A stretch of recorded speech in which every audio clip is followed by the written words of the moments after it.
Wag wag leads, you're listening to the funniest podcast in the game from the heart of Liverpool with Adam, Dan, Sensei Carl and Finn. This is the one and only Have a Word. Brought to you by Manscaped, the very best products on the market for below the waist grooming.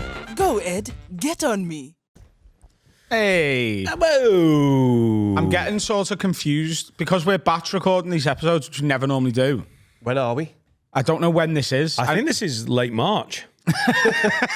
Are we up the mountain now? Are we down the mountain Happy now? Easter, everyone. I've got no idea. Let's hope nothing mad happens in the world and we look dead insensitive because we look stupid us being insensitive. I think it's a really good tack we've taken recently of just going, I don't know, we'll just talk shit. We could just predict some. We could do tomorrow morning. I like it. Yeah. I like it. Oh, no. Oh, no. I can't believe Trump has invaded Greenland and they've beaten. There's nothing there. What are you doing that for? What do you mean? They beat him. Yeah, they beat him. Wow. Yeah. You know why he wants to invade Greenland? You know why he wants it? Because he thinks he can just stand on the corner being fuck off to Russia and China. That's why he's after it. He thinks it's got the green there, like the money. Greenland. The Danish are like, yeah, you can have bases. You can have more bases. Mad. Have more troops at your base. You build another base. And they're like, no, we need it. I think we need it. You know? For what? I can't believe Everton have signed Mbappe World Cup year to get him some game time. Great. And we're actually And having seen Everton play recently, fuck me, do they need a striker? Because listen, I don't know ball, but when you're at the School of Science, I'd suggest those remedials up front. Dan's a toffee now. I'd love to be a toffee. I would love to be. Dad, you know what? You are a fucking great person to take the game. Why? He sang. Like he was Now, can I just say? Was it Everton songs or was it just hip hop and that? Everton. James Blunt. Everton. Da, da, da, da, da, we were good in the 70s. Everton. He was singing. He was clapping when you he was being a good fan. Right, I will say this. I really enjoyed Saturday. I mean, it was a pleasure. Met up with Carl in town. The fucking chilly walk down to the old Hill Dicko. It's a nice little... Just for people listening to this who are in the future, because this is 2 or 3 weeks down the line, isn't it? The massive game This is the between Sunderland FA Everton Cup. and Sunderland in the FA Cup. And Carl bought me a ticket. Now, I've been to see Liverpool with Adam, and that was good. We're in the big old new main stand. Uh-huh. And we were there with Shelby and her pal from one of the agents, and she's American, and it was kind of fun watching it with her. It was good watching Adam watch a game. I enjoyed it. I had a little sing there because, honestly, you take me to a Galatasaray match, I'll get fucking sectarian. And I like seeing stadiums. Mm-hmm. There's a little bit of the kid in me who just likes to see the ground. It never gets boring sitting in a football stadium, no matter what it is. But it was obviously going to be a cold day. I rapped really well. We had a great chat all the way down because you and me hang out quite a lot, but it's you're always doing something else, aren't you? Yep. It was a bit like, do you remember when we started the podcast? And within about 3 or 4 episodes, we were like, this is the most intense conversation you can have because it's just you and me. Even when we did the Hat Radio pod, looking at each it's other an across hour the and 20 table. minutes going bang, bang, bang. And it's good conversation. So we had a really good catch up and a chat all the way down. The stadium's gorgeous. It was a beautiful day for footy. And that is an amazing ground. It's a great place It's the place first to time watch football. It's the first time I've seen the ground proper because my season ticket's hospitality. I'm seeing a place that doesn't really exist to the majority of the ground. Yeah. I walk in a different entrance. I've got a restaurant and a bar, which Tory lad. I actually don't like. Tory seats, lad. Well, you said you might. I like me free pie and me free programme, that's it. But I do not sit in the restaurants and a bar. I go and sit in my seat. And also, you like to get to the game early. And it was really cute. I also went a little bit extra early with you. Me and Carl were in, what was about 50,000 people there. I think we were in the first 600. Yeah. And we That's were the sat best down. though. I'm Great. either. If I'm going to the pub, then I'm sort of late in. I get in sort of as the singing You'll Never Walk Alone for that bit. But if I'm just having a casual day, on New Year's Day, I took my missus to the Leeds game. I was like, well, I think it kicked off at 8. I was like, we'll just get, oh no, it was half 5. I was like, we'll get there at 4 o'clock. She was like, why? I was like, because you just get to watch it all. You get to watch them come out and warm up and class. get to That's watch what the I two love. goalies take shots at each other and No, shit. I love that. And I've never lost that, and I never want to lose that. I love sitting there and watching, them warming up and watching Moyes do his thing, and like, he's fit, like. And we I had love that. 3 proper season ticket holders behind us who were doing such a great fucking. I almost wanted it because it was quite a quiet little bit of the ground. We were next to a kid who was with his mum, and I was like developing a whole narrative of like, Dad's not around, and she's waited until it's like a 20 quid cup ticket, and that's his big treat. And I'd seen they'd been to the shop, and he'd got a little shirt, and he was Tourist, fucking, mate. He would give him 15 years, and he'll be fucking into it. Because as soon as it was Everton, he was like with his little mitts on. I was like, good on you, kid, and he was getting wound up. Yeah, Everyone next time was they getting can wound afford up. a flight over from Sweden, mate. You know? Mate, he was from fucking. He's a bootleg. He was purple bin, and the 3 lads behind us, obviously, they were trying to get the singing going. Yeah. and they were whinging, but they were right. One guy wanted a yellow card for just wearing a red and white shirt. It was so. I really enjoyed it. The football. Terrible. He's, so I'm a bit out of football. it's a So very weakened genuinely, squad. Sunderland is basically Granit Xhaka, and I could just literally make up sounds, and that would be the other players' names because I've not been watching it. I do know more of the Everton players, but like 2 lads are at the AFCON. Grealish is suspended, and 5-6 is injuries. it Kevin Dewsbury Hall?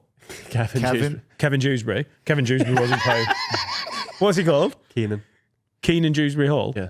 That's not his name, is it? Yeah. All right. I've been calling him Kevin Dewsbury Hall. That's because you know someone called Kevin. I know. But it was like the Everton, it was like there's some ability on the pitch, and then they're like, where are those 4 lads that do everything? I don't know what to do. Literally, yeah. And Beto and Barry. Barry was okay. Beto was like a dog. He's not very good, is he? No. For 30 million. But the last Beto's so shit. Cost twice as much as Alan Shearer. Oh, God. Oh, he looks. I mean Nunes is Alan amazing. Shearer. he looks like he's fucking 6'2". He looks powerful. My God, he's No brain. but I really enjoyed Well, it. the last time I took someone on the match bought them a ticket, was a guest. A team in red and white against us, a cup game, and we lost on penalties. Penalties, What was that game? Southampton last year in the cup. Took Serica, we got beat. Yeah, And as soon as penalties started, I went, and we both noshed him off. It's part of the deal.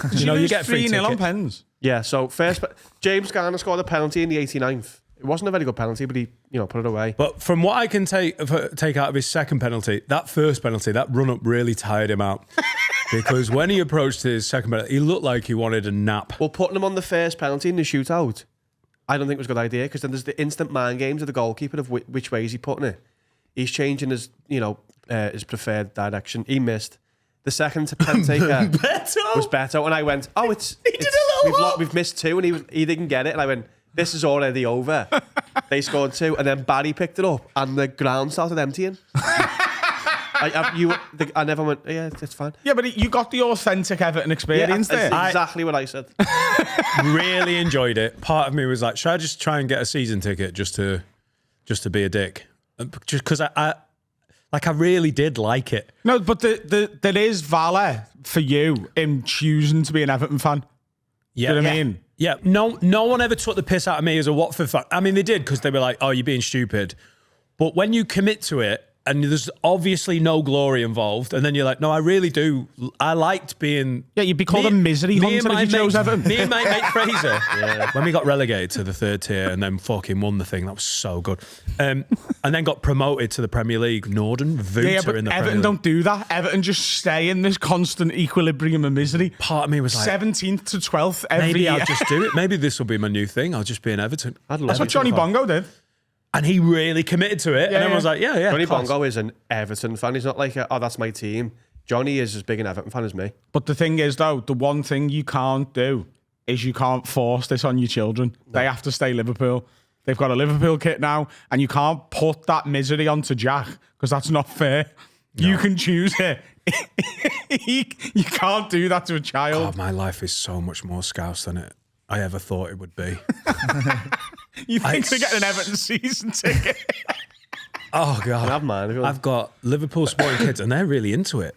Like, they like if Etta sees Liverpool anyway, she's like, how did they do? And I'm like, oh, that's maybe going to develop. God, I hope they get into the NFL. I really like Liverpool. No, that'd be an amazing expansion team. I really want Jack to be. You know how you've got like aspirations of being a dad and having a son. Yeah. I never really thought about it with Etta because Etta was such a little fucking beaut, and I was like, Fucking hell. if we have to.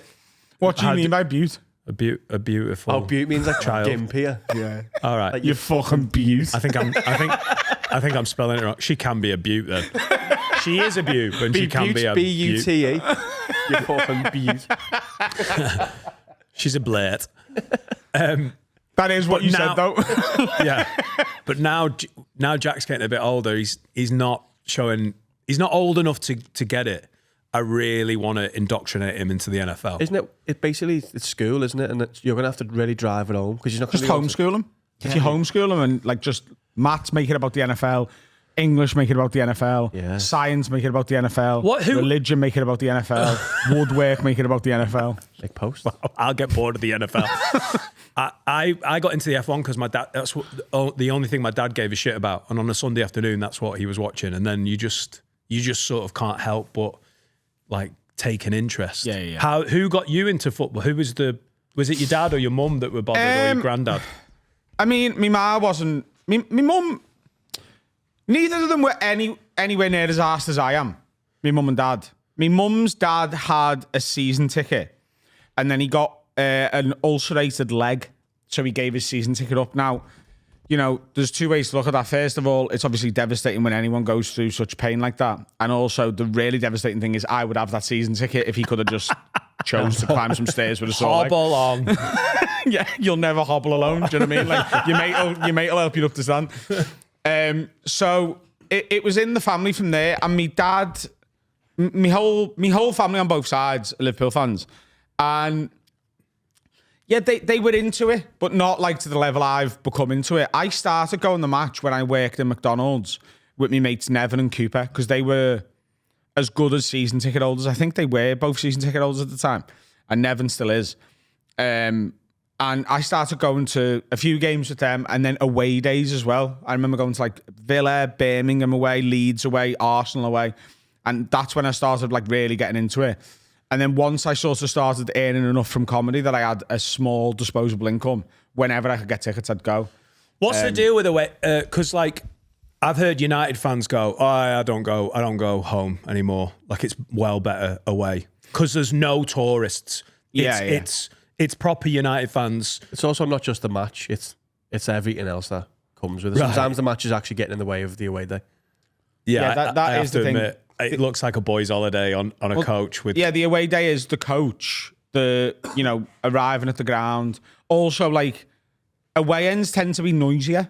Do you know what I mean? Yeah, because it isn't diluted by any corporate or Totally. like yeah. It is a more sort of throwback, authentic way of going the game. And I do like the away days, but I don't go that often. I go maybe like 2 or 3 a year, maybe. That's it. And it's class every time. And it's normally when, like, one of the lads who goes to regular away days will go, oh, I've got a ticket for Villa or whatever, do you want to come? I don't try and get them because the lads who go to them have gone for decades, or their dad did, and they've had, like, their away season tickets sort of passed down to them. Oh, there's an away season ticket? No, but, like, it's if you've got all 19 away games on your stamp for this year, then you'll get access to the first round of sales next year. Just guaranteed tickets. So you don't need that for Wigan. Just like, come along. Yeah, we're going to just like, please. Oh, Doncaster away. I fell down the stairs with Doncaster away. That's like one of my favourite days ever. I think I'll have kids. And you fell down the stairs? Yeah, but we scored. We won the league at Doncaster away. I honestly, how you're many so stairs? dyspraxic. I thought you were just like leaving the ground and just went. Will Grigg scored, and I fell down just bombed it down the stairs into this big crowd of people and just like fell. Class. Oh, like I've done Barrow away. That's a shithole. These are very different away day experiences. Like, you can pay 15, 20 quid on the door and they're like, oh shit, you're here. All right, great. Gillingham away. Their away end is just scaffolding. There's no... I went to Gillingham away when all of the teams in League One were like Northwest or Northern teams, and there was no Southern team, so no one went to Gillingham away, and there was cobwebs on the away end. because they never filled it up. Mental. The last few years I've done Villa away, and I don't know if I've ever actually told the story of the time I went to Villa away on the pod from the track day. No, it was towards the end. Do you know the track day in Wigan? Yeah. I went to, so I had, I don't know whether I've ever told this. Is it the one where you got spotted on the front row? Yeah. Yeah. So have we spoke about it on pod though? Yeah. Have we? Yeah. Yeah. I had a tour. So for those who don't know the story, I had a tour show in Oxford, and we were trying to. Our schedules were all over the place, trying to get Patreon specials recorded. And there was just one day that everyone could do but me, and it was the Oxford tour date.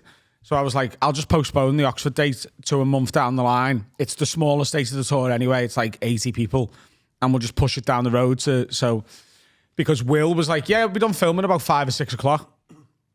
We were actually done filming by about 3, so I'd postponed the date. We finished at 3, and Nevin texted me and was like, I've got two tickets for Villa away tonight. The coach leaves Liverpool at 4 or 5 o'clock or whatever. Do you fancy it? And Liverpool were going for the league title at this point. It was us against City.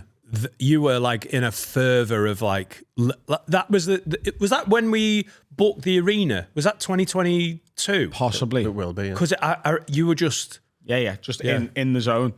And so I meet up at Nevin for the tickets, and he gives us it, and it's got row 1. And I was like, right, we're on the front row here. That's quite funny. And then later that day, we won the game, and I'm on the front row going absolutely ballistic on Sky Sports, on the coverage. And everyone who had tickets for Oxford was like, you know, when you had, you said you were postponing for filming commitments, was it for the front row of the match? the fact that it was you and an Asian lad losing their mind on the front row, and they were like, yeah, sticking on Sky. That'd be good. It looked like I just fucked Oxford off to go to the match. So I've got a boss little story to tell you from Sunday. So Sunday was my birthday. Thank you to everyone who came. We all went for a big Casa d'Italia and a few pints. Now, watching Carl not get his food on time is a special experience. He was vibrating. It was like someone had said, hey, you know the guy at the end, he gets a real foodtism. Just hang his food back for about 10 minutes. And then when it arrives 10 minutes after nearly everyone else's, get it wrong as well. Just as you were like, no, he gave me, so I like, you were doing this. He gave me spaghetti carbonara. I gave him it back and he swapped it. You were like doing a hangry dance. Sorry. Because we usually, when you're at a table of people and your food comes together, and if not, they'll wait for you to eat. Do you know what I mean? Like the manners of just waiting. Oh, I'd scanned everything. But everyone was just nailing the scran, and I was just sat there, fingering my ass. And that didn't but you can't make people wait. No, obviously. I wouldn't wait for you. At a table that big, no, of course you can't. And it took that long. But also, the garlic bread and cheese that he'd got to dip had been there for at least 12 minutes. And he was like, no, you can't eat it. No, it's for dipping. I went bring that with the main, and then they brought it out first. And I was like, right, I won't eat that because that's for dipping. And then I was starving, and it was looking at me, and I couldn't eat it. And yeah, I was getting sad. Sorry, to be fair, like it was obviously a really big table. Casa d'Italia is one of my favourite restaurants in Liverpool. Proper homey Italian style food. And I asked for chips with me bolognese because that's how my mum used to make it. And they brought the chips out after I'd finished the bolognese. And I was like, it's not. It was just too much for them on a Sunday in January to do a table of 30. Anyway, I'd gone for 2 pints before the meal. And then went for the meal, had a couple of beers with me food. And then went back to the same pub we were in before the meal to have just a little settle pint, like, because I knew everyone after a big load of carbs is just going to be a bit like, ugh. So... lovely gaff as well. Lovely pub. It's a great pub, isn't it? Yeah. The 2 pints I had in there, they were struggling to go down a little bit. And I was like, is this going to be a really early go home one? And then I was like, no, do you know what? We'll just, after this one, we'll go somewhere a bit more lively. At this point, a few people defected. Harry and Ellie had to get off. I think Finn went at that point as well. Finn was going to come back. He had to edit the episode. He got to the studio and fell asleep. He never? How was he here? Oh, well, he told me he fell asleep at some point. Finn came in. You big fucking lying Welsh twat. I was streaming and Finn came in. I went, why have you left? He went, I've got to edit. And he went, and also I got bladdered out of nowhere and I had to stop. So he came in and sat on the oxygen machine and edited a little bit drunk. Oh, he had 2 Jaeger bombs with my missus, like, because he was trying to pick himself up. Out of nowhere. Got bladdered. There you go. So it was a Sunday and we were up that end of town and I was like, oh, where can we go that's a bit livelier here? Where'd you go on a Sunday afternoon if you want lively that end of town? We'll go to Croc. Ah. What's that? You've been the Croc down on my stag. The first night of the stag. Yeah. Crackhead karaoke. Yeah. This is the sign of the apocalypse, by the way. The Croc was shut. Wow. A Sunday afternoon and the Croc was shut.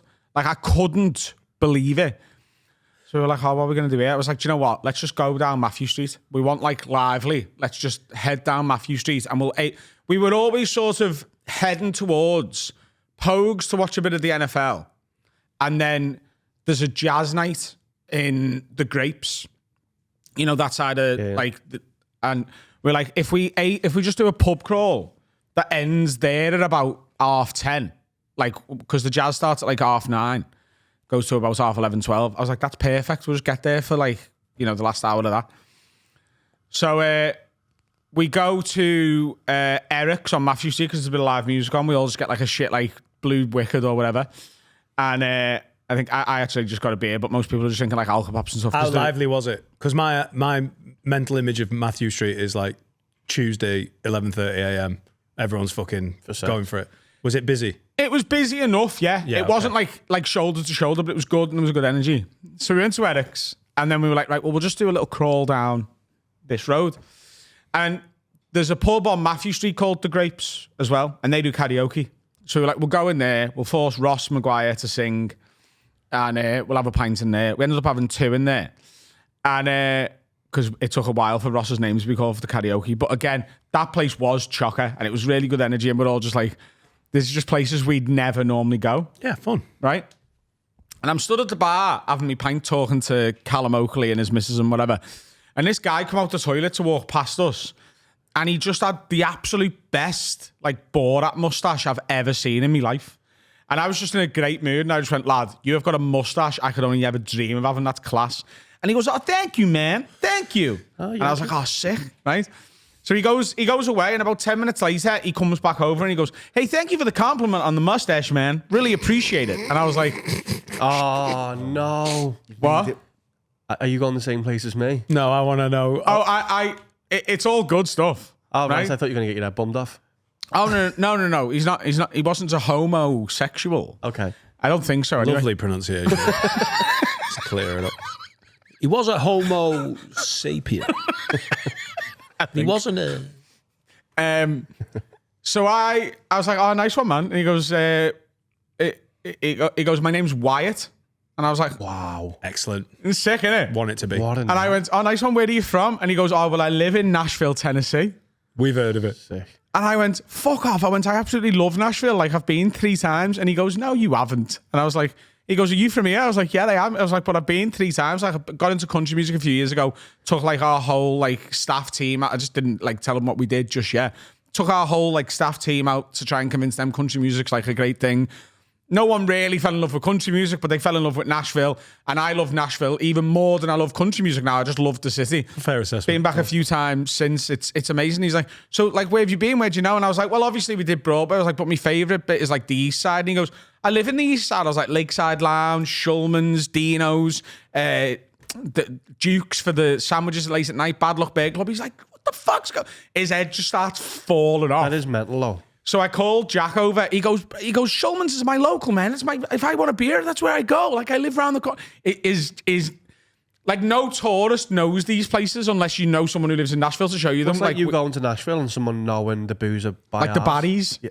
Do you know what I mean? I don't know. My head would fall off my shoulders. You're in Nashville, so like, you know the berries? No, that is next level. No, but I know Matthew Street, but I love hiding. Said the baddies and my head would fall off. So I called Jack over. Now, in the Grapes, Jack knew he had bowling the next day. He started a bowling team with Johnny Bongo. So Jack was thinking of taking it easy. So when we first got to the Matthew Street Grapes, sounds right. Jack had gone, I don't want a pint in this round. I'm just going to see whether I'm going to have another drink here. And obviously he gets called gay and everything else by everyone in the group. And we're like, yeah, whatever. And he's like, yeah, I'll just see. So then when we got the second round, he was like, go on, I'll have one more pint. So Jack's having his now first pint in an hour and a half at this place. And I was like, why is he lives in Nashville, Tennessee? So I was like, you've found the 2 people in Liverpool who love Nashville more than... It's a miracle you found us two.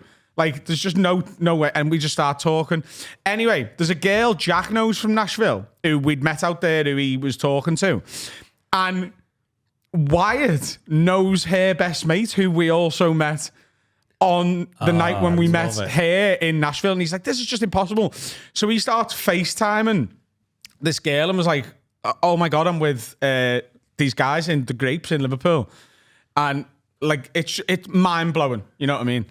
And we were like, so what are you doing? He's like, oh, well, I'm traveling the UK on my own. I was meant to come with my mate, but he had some passport issues. So I've just come on my own. And I've just been to Scotland and the Highlands. I'm going to Manchester tomorrow. And then down to like London and Brighton. I just like want to see all the UK. He's like, but I'm a huge Beatles guy, so I wanted to come around here. And he said, and also, you know, I had to come here because I'm a huge fan of jazz, and the jazz starts here at 9:30, doesn't it? And I was like, you're in the wrong grapes. I was going to say, was he in the wrong grapes? I was like, you're in the wrong grapes. He's like, what do you mean? I was like, there's 2 grapes and you're in the wrong grapes. But the miracle is we're heading to the right grapes. Yeah. And he's like, oh my God. He's like, oh, maybe I'll see you there. So we like...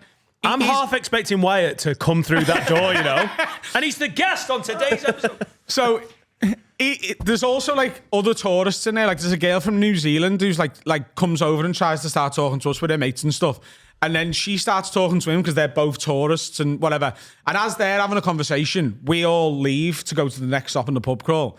And as we get like 20 yards away from that pub, Jack Finnegan just goes, we can't leave him, you know. Like, he needs us tonight. So we all go to the Temple Tavern, which is like a new Irish pub where Reese used to be on Matthew Street. And Jack goes, I'll meet you there. I'm going to get him. So he goes back in and just goes, look, like, you should come with us. We're heading to the right grapes. You obviously wanted to go and see the jazz. We'll make sure you get there via a couple of other decent pubs. And also, like, you've done the Beatles thing around here. This isn't the good place to drink. We're drinking, like, sort of ironically round here because it's Adam's birthday. And, we're just going to head to some good pubs that you'll really like. Why don't you come with us? And he's like, fucking yeah. So he turns up at the Temple Tavern. He finds out it's my birthday. I bought a round of drinks and shots for everyone. And then he did this American thing of being like, why are you buying drinks and shots? It's your birthday. And Keelan, who my former housemate, and he's obviously being very hyperbolous. Wyatt's going, no, you shouldn't be buying the drinks. You shouldn't be buying the drinks. Keelan goes, fucking leave him. He's a millionaire. Fucking millionaire. And I heard him go to Keelan, what does he do for work? And Keelan goes, he's a fucking comedian. And he goes, yeah, but what does he do for work? Because he just thinks we're just out for... He's a drummer as well. Wyatt, he's a musician. He thinks, obviously, we're just doing stand-up on the side. So he comes over to me and he starts talking about American comedy, and he mentions... like Schultz and Gillis and stuff, and I was like, oh, they're my mates. And he's like, no, they're not. And I was like, no. Wyatt, how have you not learned? I'm not lying. I was like, no, they are. And he goes, what do you mean? I was like, well, a few years ago, like I met Andrew when he first come over here. He was like, you've done Flagrant? I was like, yeah. And I show him the pictures. His head is like falling off. He's like, dude, I watch these guys all the time. And you're just like homies with these guys. This is fucking crazy. Yeah, we're homies. Homies. Sorry. And then we just start drinking.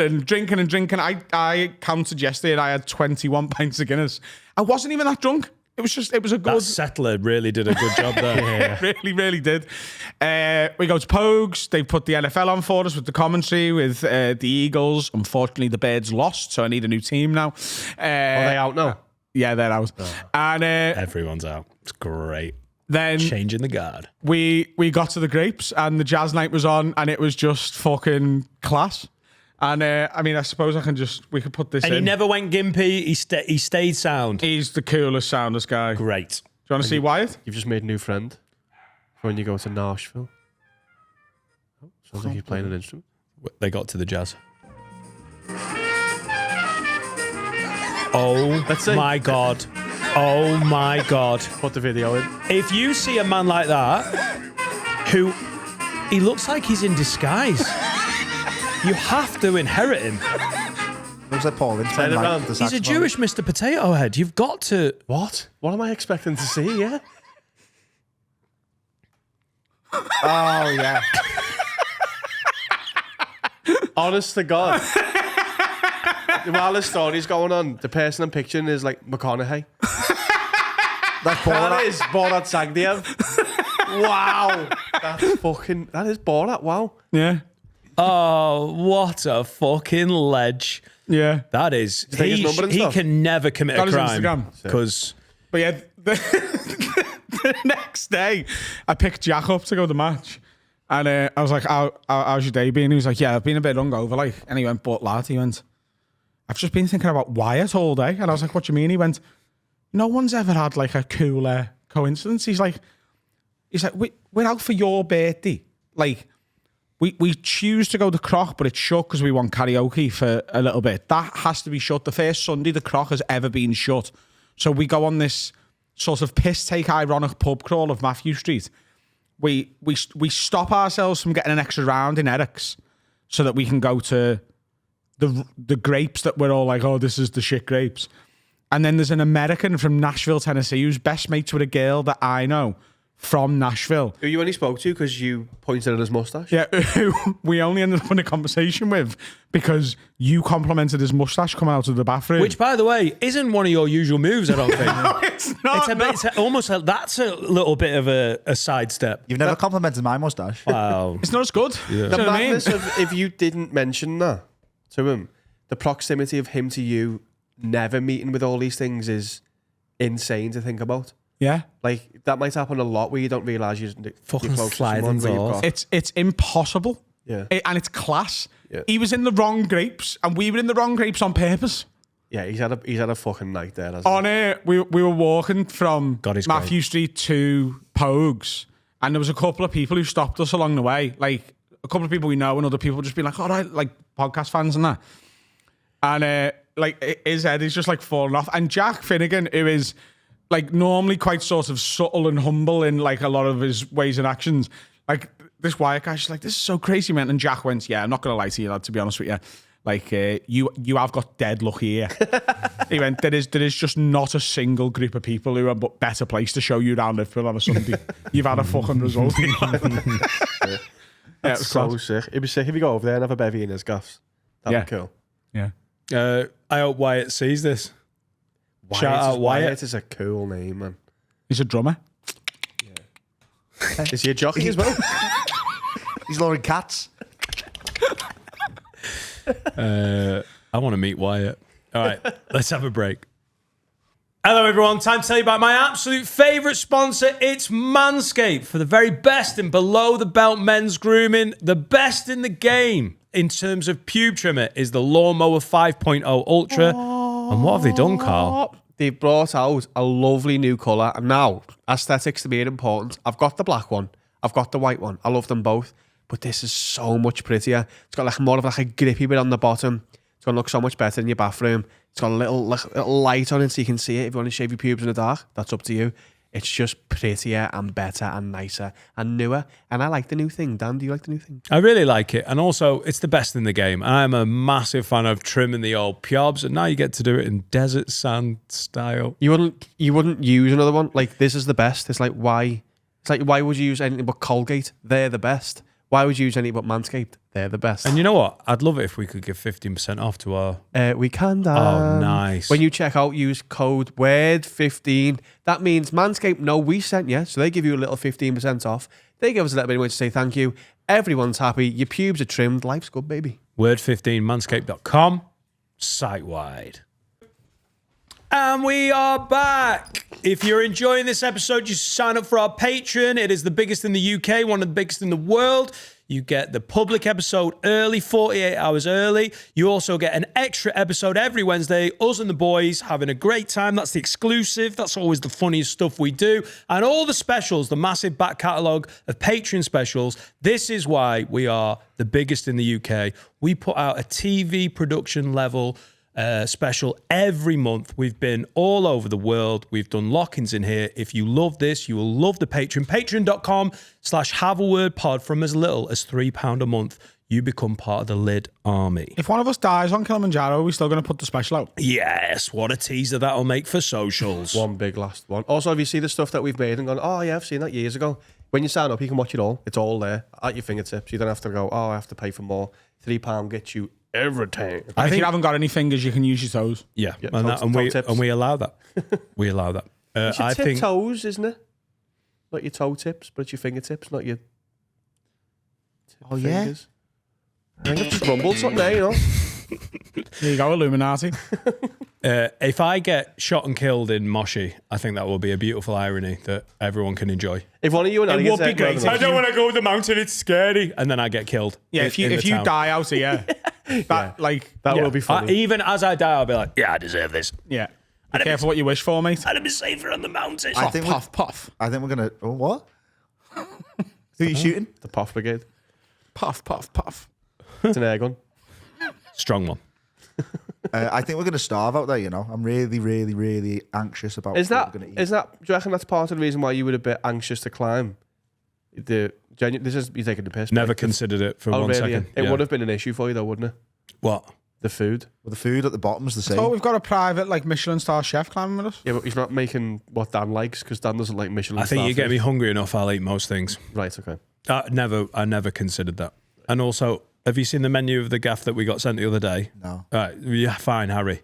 Okay. Also, you eat shitloads and then pretend you're a vegetarian. No, I eat a bit of chicken.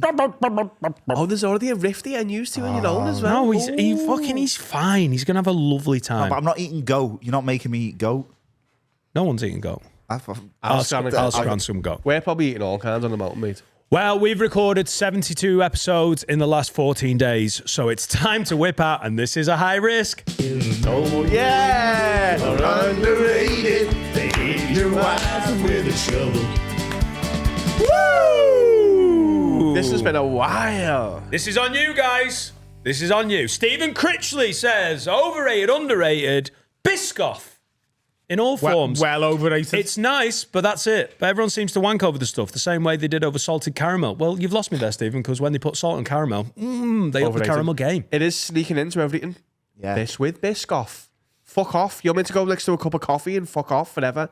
It's just a bang average biscuit, and it's Yeah. managed to infiltrate the entire dessert game. Easter eggs have got Biscoff in them now, man. What are you playing at? What fucking Easter egg of Biscoff? What is it? A slightly nutty caramel? What's the flavour? Biscuit.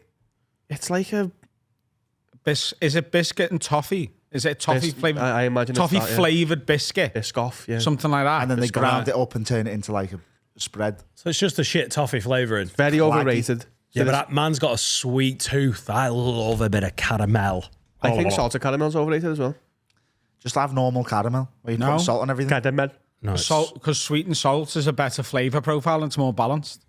Oh, just the caramel. I'm not listening to you about food ever. The caramel that's inside a dairy milk, that's the top tier caramel. The yellowy caramel. When you start putting fucking sea salt on it, you're ruining it. You ever put salt on a bit of chocolate? Ever put salt on a bit of no. ice cream?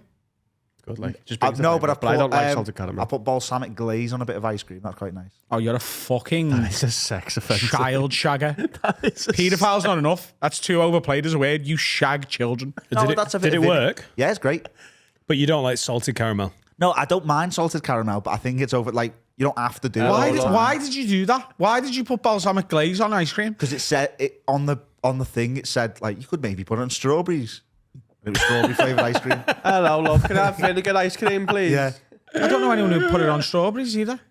the I Italians did put it do. on my sprouts on Christmas Day. I made some good sprouts. It goes with everything. It doesn't. Yogurt. It doesn't go with ice cream.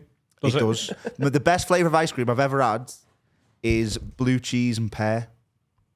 In San Diego was the best. What goes on in Wigan, la? Is it in San Diego? San Diego, Wigan. A whale's vagina. I tried it as a bit of a taster, and I was like, "Oh no, that's fit." And they had 2 scoops of it. It's like, whoa. But he won't eat a fish. No, I hate blue cheese. because blue cheese wasn't alive. Do you know what I mean? That's where the chicken bit's an anomaly. If you take out the chicken bit, it's the fact that I it thought was cheese was live. Cheese is live. No, but not a lot. You can't have a conversation with it, can you? Can I have a conversation with a fish? You kind of it still looks at you. It has eyes and that. When Julie ate that eye in the Chinese restaurant, that freaked me out because he looked through those eyes. Yeah, the one in Mr. Chili's is. He's dead, like. It's almost like it wants to go. Hello, And and everyone left it at my part of the table the entire night, just looking at me. Deep And fried Julia fish. going extra Polish and trying to eat the eye. Just that was so. So would good. you eat a burger from a cow that was blind? The eyes isn't the sticking point. It's the fact that it had thoughts and that. Do you know what I mean? Do they have to be cohesive thoughts? Yeah, well, it can be like, oh, grass. But like, Do you think the thoughts are like bedded into the meat? No, it's the fact that it's alive freaks me out. And if you take out the chicken bit, because I don't know why, that's just because it was the only meat that my dad was able to force me to eat growing up. But like, if the fact that it was alive freaks me out. Oh, and octopus, weirdly. Yeah, Although when I had eat octopus. no, but when Octopus and chicken, but that's it. but when I had, I'm a veggie. no, but octopuses just aren't things, though, are they? Yeah, but they're like the cleverest fucking Octopus creatures, is aren't they? literally one of the most intelligent animals on the planet. Well, do you know what? I thought I could have octopus. But I when hate that saying, you know. And Jack Finnegan now no longer eats octopus because he watched My Octopus Teacher. Yeah, totally. But like, they're not one of the most intelligent animals on the planet, or they'd all have fucking jobs and Bugattis, wouldn't they? And they haven't. No, You've never because then seen you it? have to pay tax. They're smart, mate. Jobs and Bugattis are bad. Tax dodging little fuckers. I just hate that when they're like, oh, pigs are dead clever, you know. They eat poo. Yeah. When's the last time you seen a pig drive a car? Hang on, wait. In relativity to, us as a species who went to space, yeah, but in comparison to the rest of the animal kingdom. I don't think we did go to space, by the way. Just Okay, no, we Dogs did have go to been to space. space. We did go to space. don't know that. Katy Perry's been to space. She says so. Dogs have been to space. Yeah, I believe that. They never came back from space, but they went to space. But I think they mean, compared to other animals, they're very intelligent. Like a dog is smarter than a crab, innit? But I There's don't know. levels. There's levels to this shit. Until they can both talk and we can ask them some questions, we'll never know. There was that crab that talked in Little Mermaid. So do you think being able to talk is a sign of intelligence? No? Because Stephen Hawking couldn't talk. And he's one of the most Parrots are renowned nailing scientists it. ever. Yeah, parrots are more intelligent than. Yeah, no, I'd eat No. Stephen Hawking. I'm not Doesn't saying talk. the fact they can talk makes them intelligent, because I know some fucking idiots who won't shut up.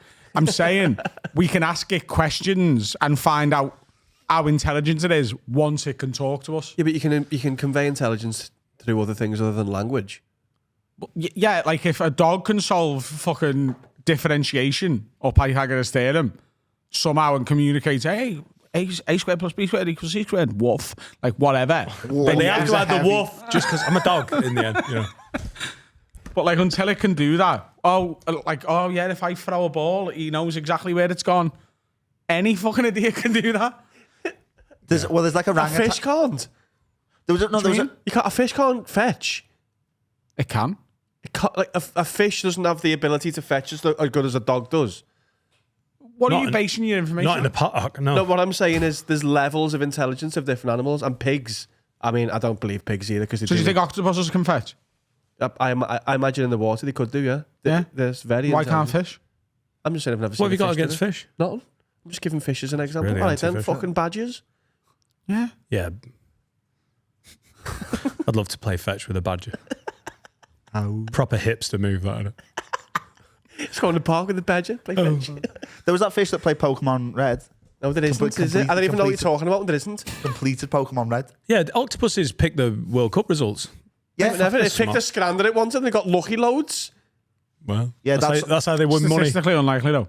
And then they don't pay tax on the winnings. Fucking octopus, man.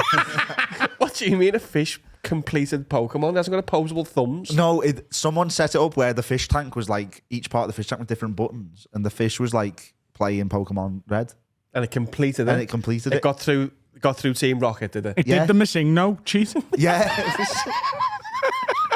Yeah, so Stephen Critchley, Biscoff, overrated.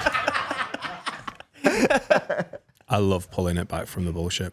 Shannon says, underrated, overrated, yogurt. I could live off yogurt. underrated. Hey, tell you what, if you want to lose a load of weight and up your protein, fucking get on the yogurt Isn't game. it massively overrated? Oh, it's class. It is. I have I love a never yogurt. been a yogsman until my fitness journey.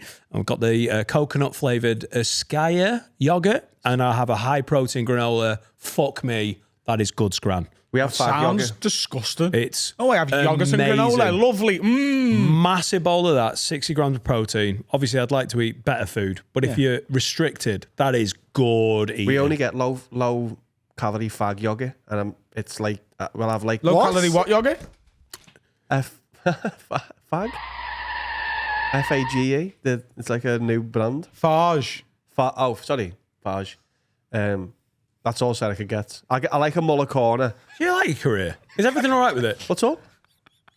All right, we'll just Listen. play on. It's fire. It says on the Yeah. tub fire. I didn't know I like a banana.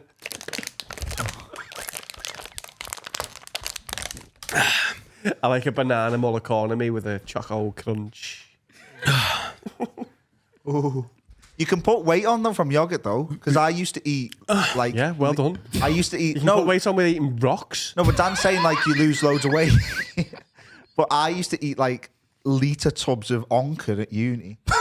Why am I putting weight on here? I'm eating litre tubs of Onken. It was like Yeah, after getting a takeaway. Feel bloated me. just Just for- at least a young just for lunch, I'd have like I don't know what because there wasn't any cooking involved. I'm gaining weight, mate. I don't know. I've had a couple of litres of Onken. Yeah, I'm having these 900 calorie snacks and I'm really piling it on. It was like the Yogurt's a fucking myth. It was like well, I didn't really understand calories that, but it's like passion fruit and mango, whatever. And I Onken's used to good, eat all yeah. of them, or the strawberry Oh, one. so you was like, they're fruits. That's healthy. Exactly, but a litre of it makes you like my. I think a pools were litre of liquid anything's as well. bad, innit? I can't think of a litre of anything that's good except for blood Water That is is good. not too bad. in your body. I mean, Right, okay, good. I'm drinking a litre of blood and I don't think it's good for me. calorific. Is there any calories in blood? Probably, yeah. I reckon it's because all of the sugar's in the blood, innit? How much depends blood what- can you drink? None. Ask Hillary Clinton, mate. Go on. Oh, Hillary. Hillary Clinton. Google that. How much blood can How you much drink? blood can you drink? According to Hillary Clinton. I'm sure that's in a a film. litre of yogurt for no reason and 6 takeaways. Isn't that in Fight Club? You can drink a litre of blood before you pass out. Depends I what don't you mix talk it with. about it. Ingesting blood is generally unsafe and not recommended. Yeah.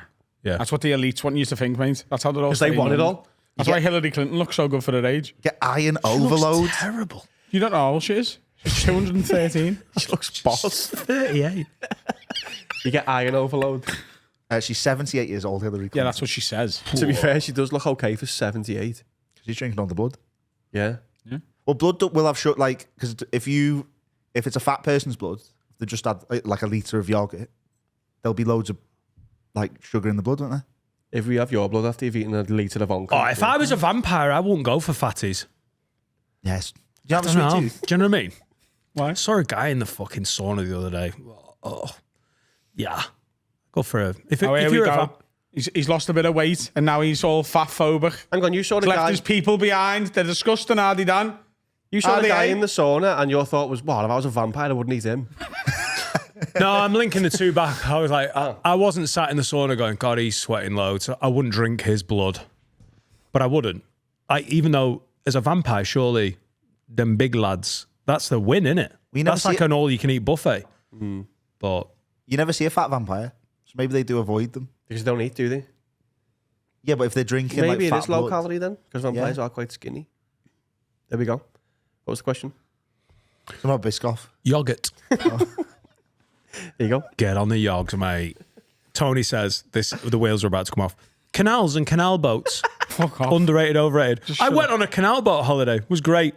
Got to do the big docks and everything. Like, I don't mind a boat, but surely the canal boat is the shittest of all the boats. Is that just me having not done it? Like, I've done it. Serica's mum thinks she's stopped now. She charity owned one, and they took kids on it, like kids with special needs for like a day out. yeah, but that's the best type of boat to take special needs kids on, isn't it? The Yeah, 'cause they can't slowest. fall far. And I'm not making any link here. The slowest of all the boats. Yeah, and also If you're you taking fall out, you special hit the needs, side. if you're taking special needs kids on a speedboat, someone's really not done the risk assessment. Ow.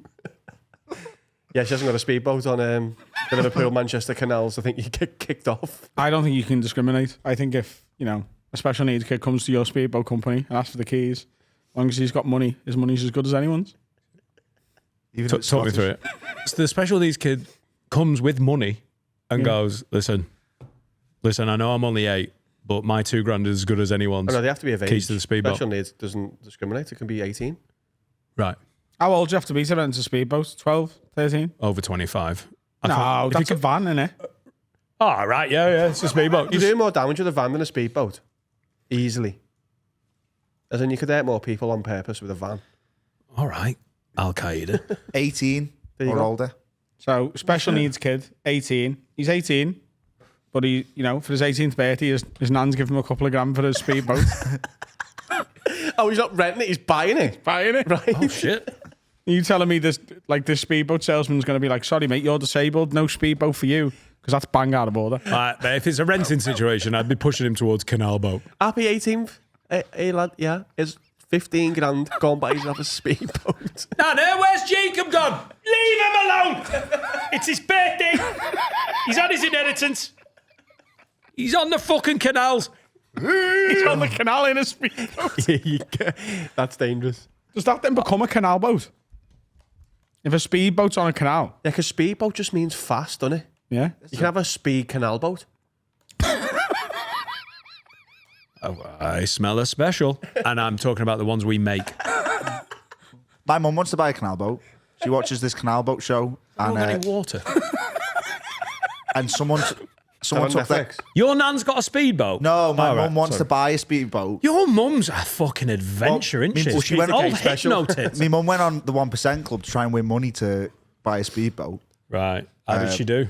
I think 98%. Do you know that documentary that came out about Major Charles Ingram? And he was in like a big, what's it? Like a consortium of people. only And they two were of them. all trying to get onto TV shows and they were all splitting the money. And that's why he had his mate up in the... If you don't know what I'm talking about, there's a fella that years ago on Who Wants to Be a Millionaire. He had his mate sitting in the audience. Tequin Whittock.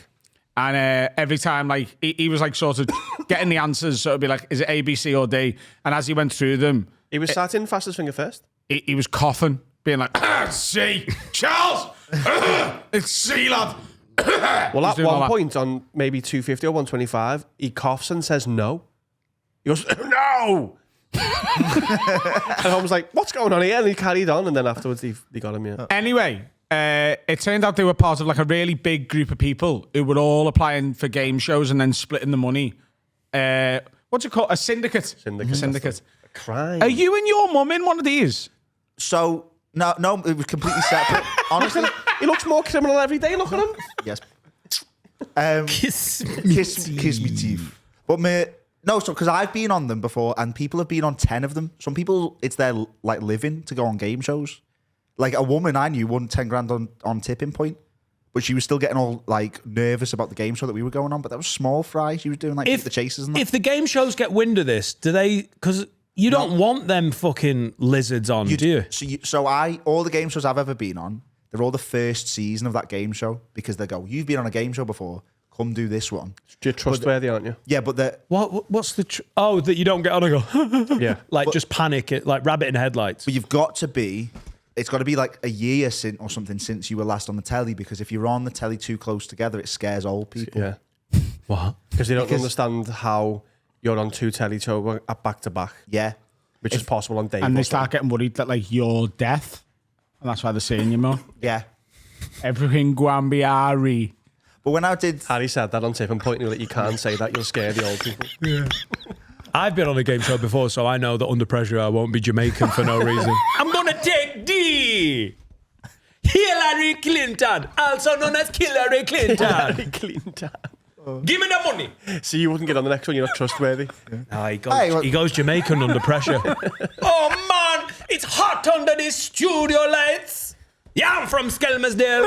Kiss me teeth. I'm not sure they dare that one. Mate, it's like they don't. This is why TV's dying. I wonder if you go on a game show, right? Like a daytime TV show, where they record it, like, because everything they record goes out, doesn't it? They edit it down, but I mean every episode they record because they're on a tight schedule because they have to turn it over every day.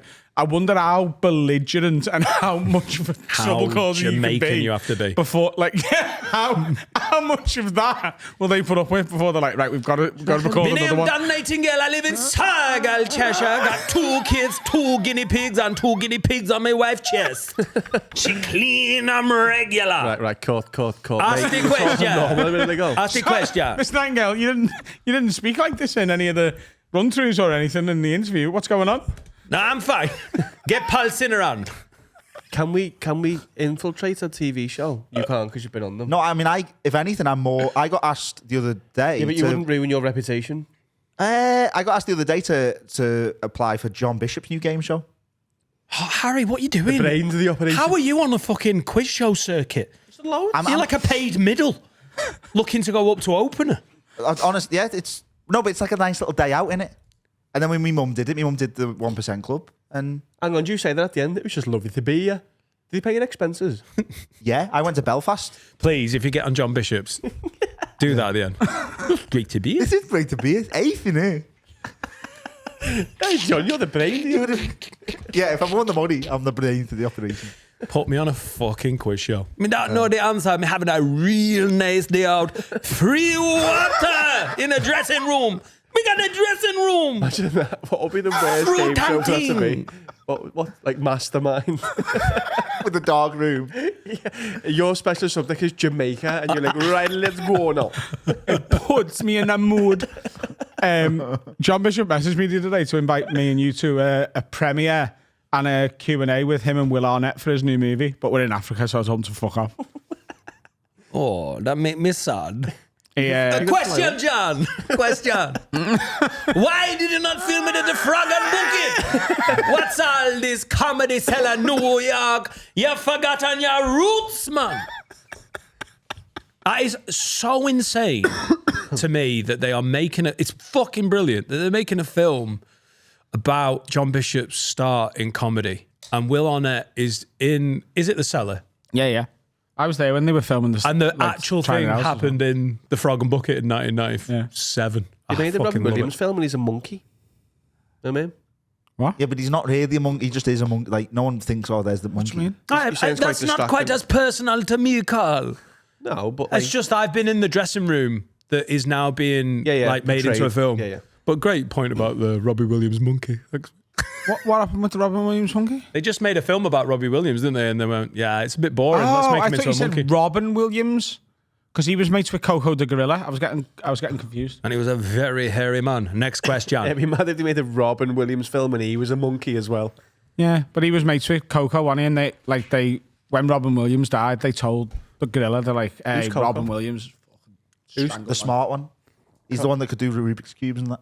I go 50-50. I'd like to phone a can't get out friend. of that, can you? I'd like to phone a friend.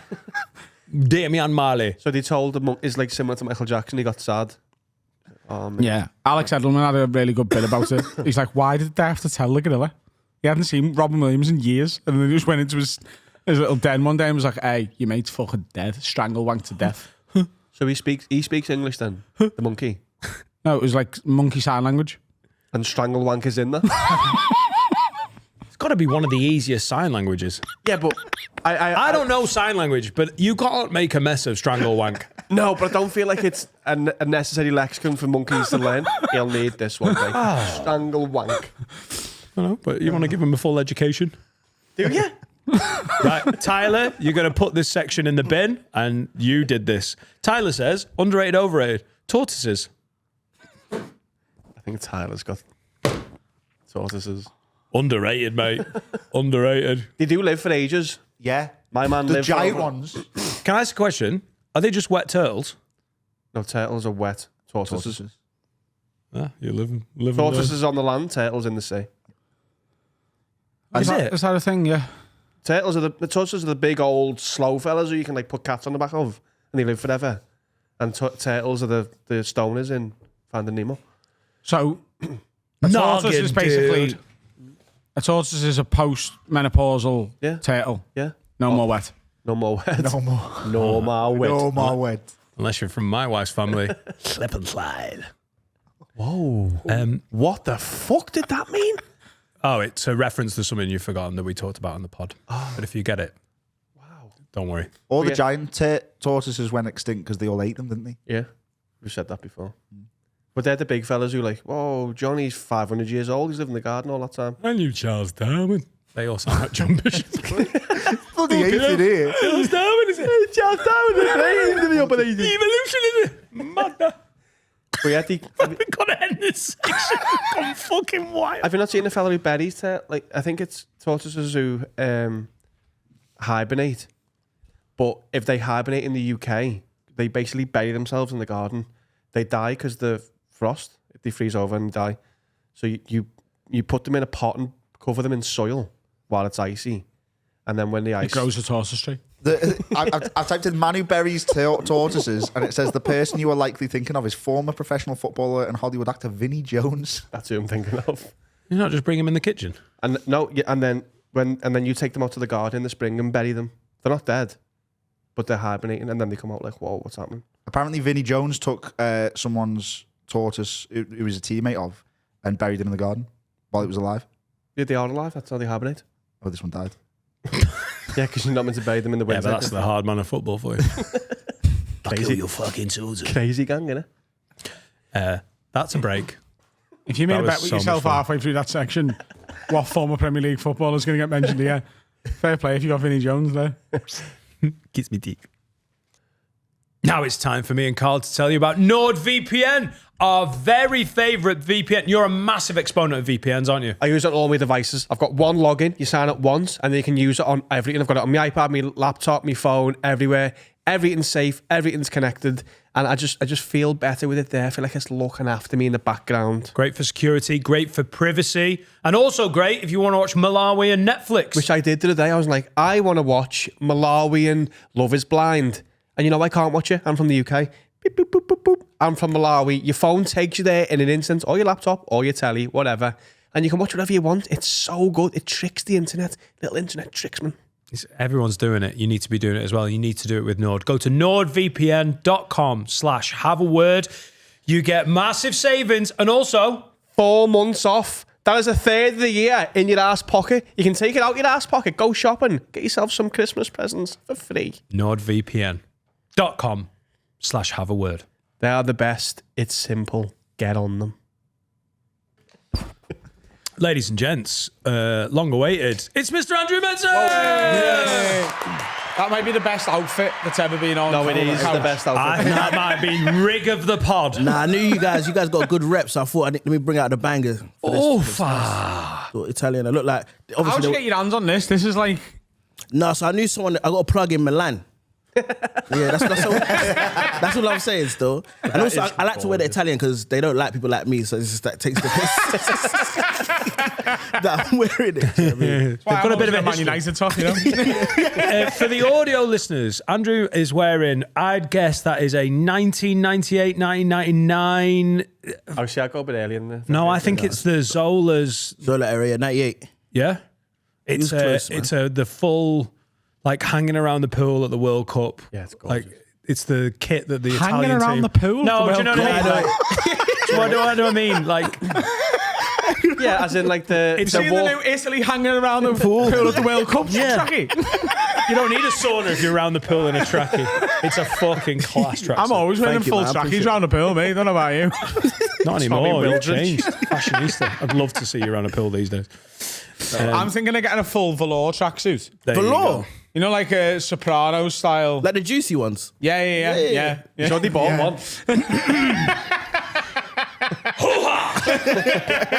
I think I can pull that off though, like the Tony Soprano style. Yeah, no, to be fair, I've been, because I think you two might have had the biggest glow ups I've ever seen in life. Like, I was watching some of your earlier clips and like, you guys are different guys. You know what I mean? Because you guys look legit good now. Every time I see Adam, I'm like, this guy's got a new jacket. His hair's looking nice. But when I saw them old clips, I'm Yeah, like, well, raw. Adam's talks, had a boy. come to Jesus moment with his hair, his teeth, and his clothes. Oh, you got new teeth? Yeah, I've lost weight Wow. and been bullied about what I wear, so it's a very different. Dan's had a place. glow up in the last I would like to 3 address months. the teeth, by the way. I get a lot of messages claiming I've got turkey teeth. I haven't. They're my teeth, all right? Just had a little bit of polish on the outside and a little capping. Oh, so And you got it in England? Yeah, you- I've got you- Allerton They're my Road. teeth. Just a bit. It's just bonding, isn't it? I've got Mossley Hill molars. That's what I've got. No, that's crazy, man. But no, the glow up is real, though. You guys, well done. Oh, thanks. I need you to know. make money, man. This is the key to Honestly, life. like whenever normally where I see Andrew is a top secret in London, and every time I see him there, you just get compliments. He's just a good guy to be around, you know. And you turn up and he's just like, Adam, you're looking fresh, you know. No, it's man." looking Like, good, man. What do you think about Harry's current look? Kiss me teeth. Yeah, Harry, Harry, you need some work. But it's I'm rocking the this. I like the chain though. Is right. See, The chain's good. I'm in my No, chain era. is it though? Look, first of all, that's prop jewelry. That's not a real chain. Yeah, but Adam, you told me I'm a nice guy. I got to give him something. I wouldn't give Also, him I've just anything. noticed, Harry, we've got a black guest on, and you've decided to roll Wear a man chain. tonight. Like, what's this A about? lot of kissing teeth as well. I clocked that. Oh, no, to be fair. No, To be fair, he's been doing that for a couple of weeks. I've been kissing teeth since long. Nobody can't kiss his teeth. He says kissing my teeth. I said kiss my teeth because he can't do it. That's not me. But you guys are hip hop guys, though, innit? Yeah. Yeah. These two are. Yeah. What are you saying? You like? Yeah. I mean, I like hip hop. You know what I Okay. mean? I do. I like it. I like a bit of Eminem. And All right, that's- end of list. You know? That's like the we're, weed. We're putting on a hip Eminem hop is like night. weed. It's like the gateway Yeah, for the yeah. whites. Do you know what I mean? I mean, it literally was. Yeah, literally. I tried to be a grime artist in year 9. Is it? yeah, what was it's your right. what was your MC name? Good name. Kaiser. Oh, that's decent. It's right. That's decent. I can't lie. He likes Germany. Yeah. That's decent. Kaiser. All the usual suspects. Also, you're wrong with indie. He likes country music. Is it country? Oh yeah, because Oh, yeah, you do no, I'm an indie guy. the cowboy thing. Yeah. I just thought that was because you love America. No. I got into liking America through country Through music. country. Oh, okay. Yeah. You know, and when I say I like America, I like going there. You know, there's a lot of problems with that place, man. Yeah, trust America's Ooh, He doesn't like the true politics. corner, mate. Everyone needs to just chill out, man. But the hats are sick. Where is the best place to visit in America? I mean, it's a hack answer, but it's New York. New York. Yeah. Yeah. I'd say New Orleans. Well, I haven't been to New Orleans, so you might be right. But my So mate where went was to you New there Orleans. when you was wearing the cowboy thing? That's Nashville. Oh, okay. But like, if you like country music or like live music, and it's my mate who lives there describes it as it's a really good. It's a drinking town with a music problem background. because he flipped it round. It's the best boozing. It's so fucking cool. You've just got to get over the fact that the country thing's a bit gay. It's everywhere. They're a bit gay for country. But if you go and go, country music's shit, you are going to hate it. Yeah. But if you go, this is the best boozing I've ever seen anywhere.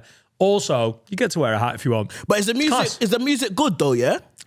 They're the most talented musicians you'll ever see. Okay, that's good. Because when I was in Dublin recently, there's a lot of live music in Dublin, isn't it? Yeah. But the music is it's just noise, really. It's just noise in the back of my pub. Me and Jack went to watch the match yesterday, and there was like a lad singing, like not far from the ground, was singing like Liverpool songs to a guitar. And it was like, you know, like when someone gets cast in a TV show and they're not Scouts, but they're trying to like really Scouse it up. Yeah. This fella obviously was Scouts, but he's just going, "We conquered on, yeah, next step." And he's been paid for this. I think I've seen that guy on the circuit. And if you know who I mean. Do you know, this is how I describe the music in Nashville. It felt like every bar we went into, and we were on Broadway, so it was kind of, it's a touristy. Yeah. They're like, listen, we're going to play a country song, because it's live music anywhere. No one ever has a DJ. They're like, everywhere we went to one bar, and we were like, oh, that's Kid Rock place, and that's busy. There's a queue. We just want a pint. And we went up, and there was a bar. There's maybe like 15 people Luke there. Bryan's. 15 people in, there's a band playing. And they were like, oh, cool, you going upstairs? We were like, we didn't know there was upstairs. They were like, oh, yeah, there's a rooftop bar. So we were like, all right, cool, we'll go up to the roof. There was another floor, maybe another 20 people in. There's a band. Another There's band. another band. Yeah. There was 3 floors of bands, and then you got to the roof where it was all kicking off. It was fucking 300 With people. another band on the roof. We have a band. It's a And band they- every floor. It's Yeah. amazing. And they play country. They play a country song that Adam knew and loved, and that was like the cool, modern. Like if you like country, you'll know that song. And then they go, right, we'll play a hit from another genre For everybody. in country style. Yeah, What's yeah. Is it when Fat Bottom Girls. when Future does? That was a Is it bad Future one. that does Hot in Here? No, that's Nelly. Sorry, man. No, no. He means the re-up of it. Have you seen okay. it? And he does Okay, it. He okay. does a country. You're Like, lucky. it's getting hot in here. By the way, Yeah. if he didn't know that was Nelly, I'd be so upset. 'cause I Yeah, didn't honestly. hear That Nelly Hot in Here is going to be the only Who is it song that that does Adam it? enjoys at the hip hop night that we do in March. Hot in here. It's not Future, is it? Who is Chance it? the Rapper. Chance the Trance. Rapper. Yeah. It Yeah. felt like they were doing that. They were like, Oh, sick. if you don't know everything, we'll know do this. what We'll you do know. this, yeah. But we'll do it in a good old It country was a fashion. great week for me. It was like I was an autistic kid who is going to get Switzerland. So let me ask you a soon, question. Did and you buy it the was- hat there or before? there. think He's got many, many, I many. think I've got I've got 2 black ones. I've got a cream one, a green one, a brown one. So he's nearly got the full collection. I mean, It's got a whole rainbow. when he's got that pink one. I do want a red one. I'd like a red one. I'm going to call it the Ring of Fire. God, have you got names for your hats? Oh, brother. I Time for think I broke Switzerland. that. Me plain black one is just called me classic. Me cream one is called me ranch owner. Oh, God. Me brown one is me ranch worker. The green one is the green one. I haven't come up with a name for that one yet. And then I've got like a roughed up one, and I call that the gunslinger. Oh my god. What's the one with the feather? That's the green one. That's the green one. Yeah. When his missus like, get the gunslinger out. I'm feeling frisky. What about the green one, love? Get the Environment Agency. Get the bins. No, just get the bin. I'm taking the green one with us to Name it. to Tanzania. Why do Maybe you call it'll it become money? my Why do you safari just call one. that? You got to call the green one money. Yeah. Money green. Yeah. Where's money green at? Come on, man. You've made that too cool. That's cooler than it needs to be. I think the Environment Agency officer sounds better. We're going on. I mentioned before we're climbing Kilimanjaro next week, and This is in all last Tanzania, week. in Africa. I can't believe. I asked him, "Where's Tanzania?" I was like, "They're and like, then he went, "It's Asian, isn't it?" they're like, "Nah, it's near Kenya." I'm like, "Yo, my black card's removed." Immediate. I'm giving it to Dan. Still, Dan, you can have it for this episode. It's Hot in Here's by Nelly. And I knew that. yeah. I'm taking my green one because we're doing after we finish the climb. Because I think we summit on the Monday, don't we? Yes. Fuck on the Tuesday. But we go to the Serengeti, then we're doing a safari. So I think it's going to look quite good, like in the Yeah, we photos of see. the safari when I'm on like a safari truck, being like, Is it a 1 day thing, like a 1 day up and down? 7. If it's a 1 day up and down thing, we've lost a lot of money for no reason. It's meant to be a 7 day up But and are down. you not going for content or just because? Shits and gigs? Oh yeah. No, we're going for content. every content. Everything content. Nah, that's crazy. You lot are white for real though, because I don't see any of my brothers say, you know what, let's just climb a mountain for thanks. For content, no way, fam. My life is already dangerous. By the way, I think I am. That's more black card for me because I'm not climbing You're it. not climbing it. I can't remember the comic I seen. I had a bit about that. It was like, you know, white people are privileged and they've got a safe life because all of their hobbies involve trying to put themselves in dangerous situations. It's mad, bro. Climbing mountains, going to Bali to find themselves. That's crazy, man. It's like, What do you do for fun? just trying like, I find my fun is like being safe. So when the police are behind me, I just do 10 and 2. I find that fun, innit? Do you know what I mean? I do think, like, because I'm exactly the same as that. And obviously there is a lot more racial connotations when the police are following you.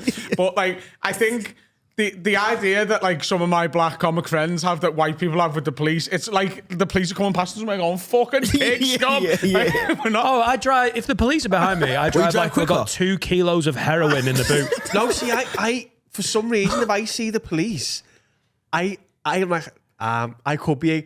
I don't want them to think I'm a So you just So I'm want like, to do I your could thing. be a Yeah. criminal. Yeah. And when you pull me over, I'm not. So I drive past like, yeah, whatever, mate. And like maybe I'll go 34. in a 40. In the You know what I mean? Because like, I'm confident. They're like, wow, let's bust him. And then he pulled me over. I'm like, Let's mate, bust him. I'm clean, lad. No, but for real, I've never been a criminal in my life, but every time I see the police, it's actually fair. Yeah. And every interaction I've had with the police, they're nice. That's even like when I go on protests and that. I'll go and see that you're on a fuck the police vibe, but they're lovely. They give you directions. They're like, yeah, go that way. So it's like this defeats the purpose. The you know what I mean? NWA But it's verse we never heard.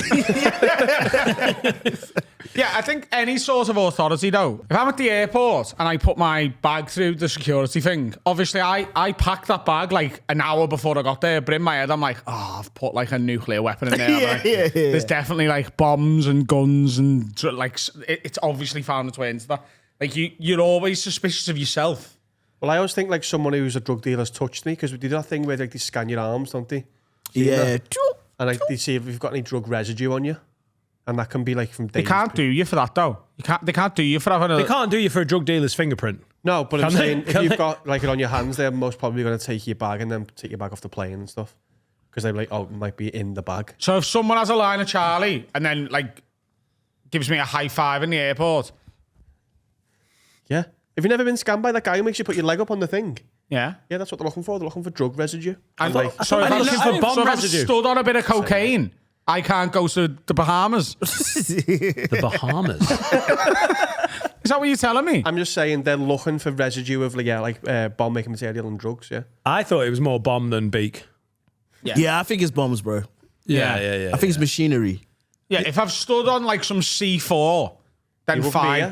What do you mean? Your legs would be blown off. Arsenal some C4. That's why I never high five anyone from Al Qaeda before I fly. Call me crazy. You don't know that. You might have. I just think like if you've got a bit of drugs on your coat or whatever, that could be anyone's. You know what I mean? They can't stop you going on holiday for that. That is sick when you have to do the thing and they like stand like this. Yeah. And they draw a little face on the thing. It makes me laugh every time. Someone's drawing a little stick face.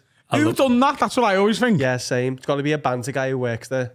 It has to be somebody. No, because in my head, like someone's just got a Sharpie out and just done it while. Like, Oh, you're getting arrested for that, mate. They've got no humour in that room. Do you remember when I videoed you? Do you remember that? We were going to Vegas. So our mate Steve's just got to Tanzania. Loves taking Lucozades on holiday. And you're not allowed to fly with liquids, but he just forgets this every When time. he packs it in his bag. Yeah, he's an idiot. it happened. It happened once.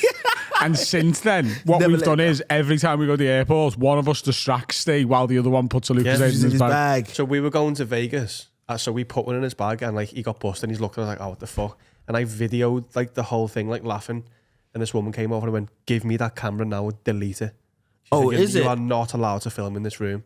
And I went, my God, the things we've been saying on this video, like taking the piss, going, lad, he's got bombs in there as well. Yeah, Like, I'll yeah, delete it's it, peak, She went, yeah. okay, I won't take the camera off you. Someone made me do that on a roller coaster Do what? because I filmed being on the front of the roller coaster, and they were like, "Delete that.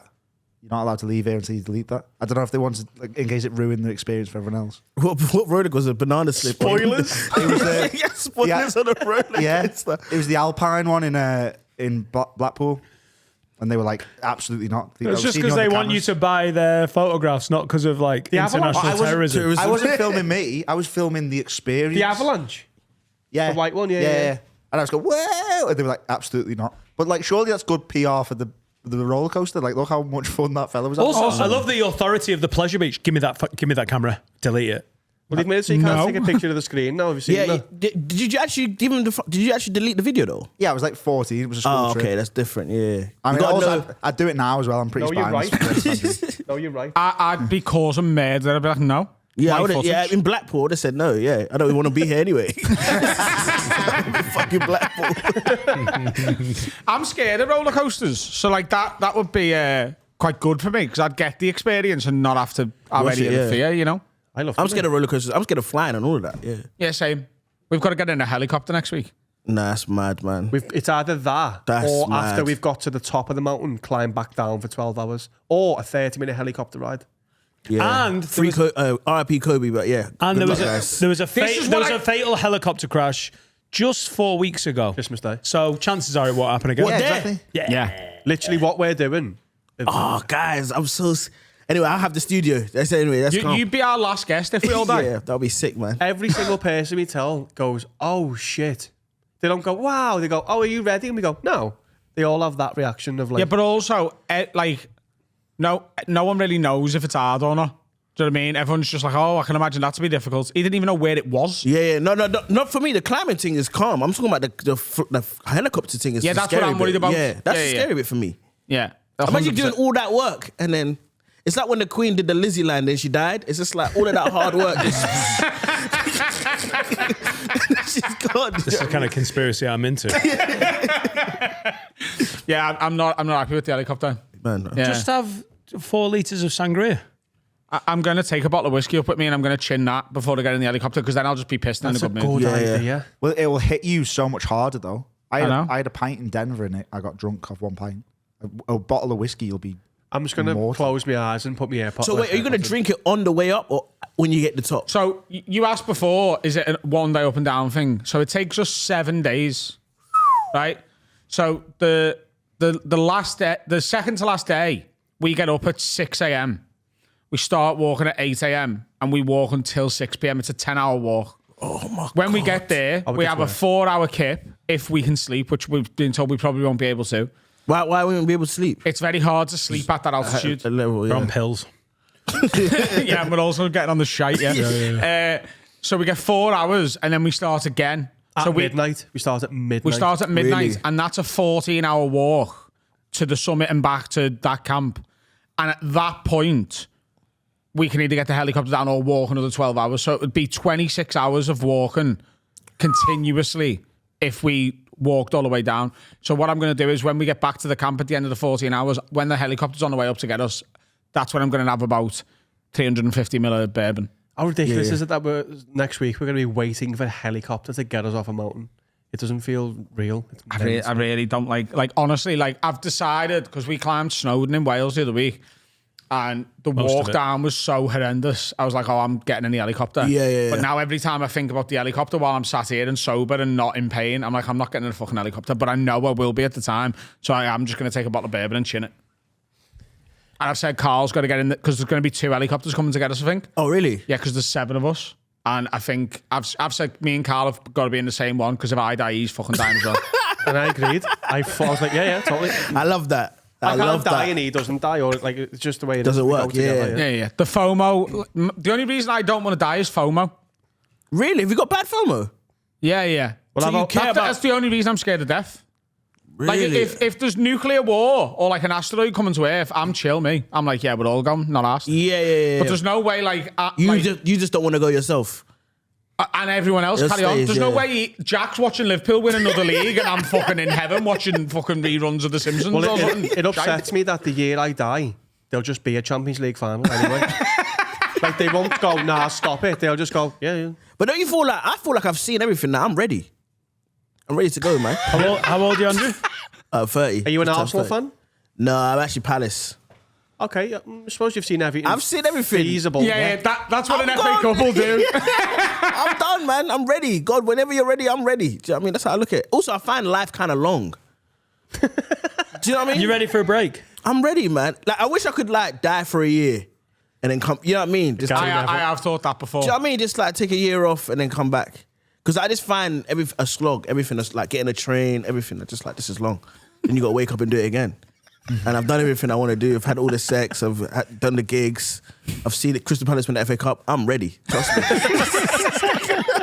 But you're still scared of helicopters. Yeah, still scared. You should be getting on them and be I like, just be give like, a fuck shit, it. mate. Yeah. But you're not suicidal, you're just ready. No, I'm not. Yeah, I'm not. Just whenever it suicidal. happens, you'll be whenever like- it happens, yeah, I'll be calm. You've completed it. Yeah, done.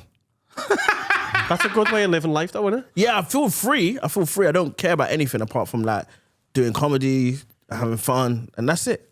Like life is just it's the same. Yeah, and you're still 30. Wait till you start really creaking. Yeah. Then Well, it's how old are gonna- you? 68. Mentally. They think I'm 74. No, I'm 44. He's 45. Are you 44? 44! Looking good, bro. White cracks. No, I don't. Not really. No, get No, in close. Liverpool. That's mad. When we worked together recently in Top Secret in London, I'm not going to ruin the bit, but like you had a bit that night that wrote me off. Just like you've always got great stand up, but Thank you, man. it was about because of what you do for work, and now that and I have this to a much smaller level. But the bit was about how you've got friends who are in the arts and you've got your friends from back home where you grew Yeah, up. and it ends, and yeah. they're all still like in gangs and like robbing cars and shit. Yeah. And you have to take like the progressive things you've learned from your arty friends And try back and to tell them. them, and they don't give a fuck. All of this woke stuff, people's issues, they don't care. Like I remember, like I was speaking to this girl, and then it was about when Keir Starmer was being elected, didn't it? And I was on the show Fantasy Football. Keir Starmer had come on the show. So before this, I had never voted before in my life. But obviously I met Keir, so I just said on the show, I'll vote for you because I've met you. Do you know what I mean? You seem nice. So it was like a day before. It was like a day before the election, and I was speaking to this girl, and then she was like, "Oh, who are you voting for?" I was like, "Oh, I'm gonna vote for Keir." And she was like, "Oh, you voting for Labour?" I'm not really voting for Labour. I'm just voting for my guy, innit? I just met this guy, and then she was saying, and when she said like, "Well, how could you vote for him? Like his policies, innit?" And she was like, "Oh, like he's not like giving trans people rights, innit?"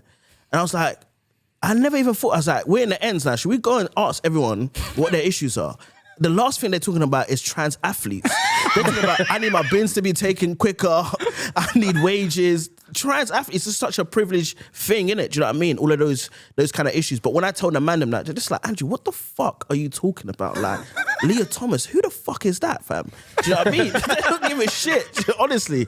So it's like a weird juxtaposition that I'm living in now. Like, all my brothers are like proper hood guys. Like, I got friends in prison, so I go and visit them, and I'll tell my friend about paddle. in prison, he was like, paddles. I was like, yeah, it's like tennis, but it's like squash. He was like, bro, what the fuck are you doing with your life? He's just in jail. He just doesn't know about paddle. Are they all right with it? Are they like the guys from back home? Are you seeing them regularly? Yeah. Because like London, like I'm not sure how it is here, but London's very half and half, innit? So like I grew up in Charlton, but parts of Charlton is really nice now that I live in now. But where I grew up is just like round the corner, if that makes sense. So just being around, you will just bump into people if they're still about, sort of thing. And then they just seeing you, and then obviously they're seeing the stuff online. They come to shows and that. So it's weird. Like me and Bemi show, you have the hoodest guys, then you just have some like middle class son of a TV producer in the corner, like, oh my god, right? But it just works, isn't it? Do you know what I mean? But it's like, tell us about the show you do with Bemi, because like a few years ago when like COVID was happening and we started this and we started doing some shows, some of my favourite moments when we started gigging again is when I ended up on stage with someone else. Yeah. So like me and you did it a couple of times at the Secret Sundays gig that me and Carl did. You and Paul did it. Me and Paul Smith got bladdered one night. Yeah, I've seen a video of that, you two on stage together. It was mad funny. That was a big drink. And so he'd come and done our podcast that day. And I was coming back from London, actually. I'd got the train to our old Runcorn studio and he met us there, done the show. And then was like, oh, I'm driving into town. Do you want to lift home? So he drove me in. We got into town. He's like, oh, where are you gigging tonight? I was like, I'm off. It was a Friday night. And he was like, oh, why don't you come to Water? We'll have a pint. I'm doing both shows. I'm hosting. So we had about 6 or 7 pints. Then went to the first show and carried on drinking. He's hosting the first show. And by the time the late show comes around, we went to the owner, Binty, like, can we host this one together? And he's like, nah, it's Friday night. Everyone's paid 20 odd quid to get in. Like, it's a risk. Yeah, and you like, can't fuck around. And me and Paul went, hey, if people complain, if it's shit and they complain, we'll refund them. You don't have to refund them. We'll refund them. And he was like, all right, if you think so, but I don't think this is going to work. And then it did. It really, really worked. And we're hammered as well. Like, if you watch the clips back, like, we're slurring and everything. Slurring in that, yeah. But, yeah, it was class. But you do a monthly show with Bemi. Yeah. So how it works is like, obviously me and Bemi are super tight. And I was doing a work in progress show, like new jokes, but I didn't have any jokes. So then he just randomly came to the show and I was like, bro, I ain't got nothing in it. Do you want to just go on stage and just like fuck around? And we did it. We just fucked around a bit and then we just had a clip and then that clip did really well. So it was like, oh, like we'll keep doing this, innit? So like every month we just did like £1 shows at Top Secret. And then like it just started growing. And then Mark, and I knew it was good because, you know, if you know Mark's like, he's the guy that owns the club. Yeah, he's just a greedy guy, innit? So he's just like, yo, you should do Tuesday. So I knew it was doing well because he thought that we'd have people in. And then we just started doing it. We created a page and that. And then literally, it's just, the thing I love about doing it is because I just feel like if I'm bombing, there's no way both of us are bombing at the same time.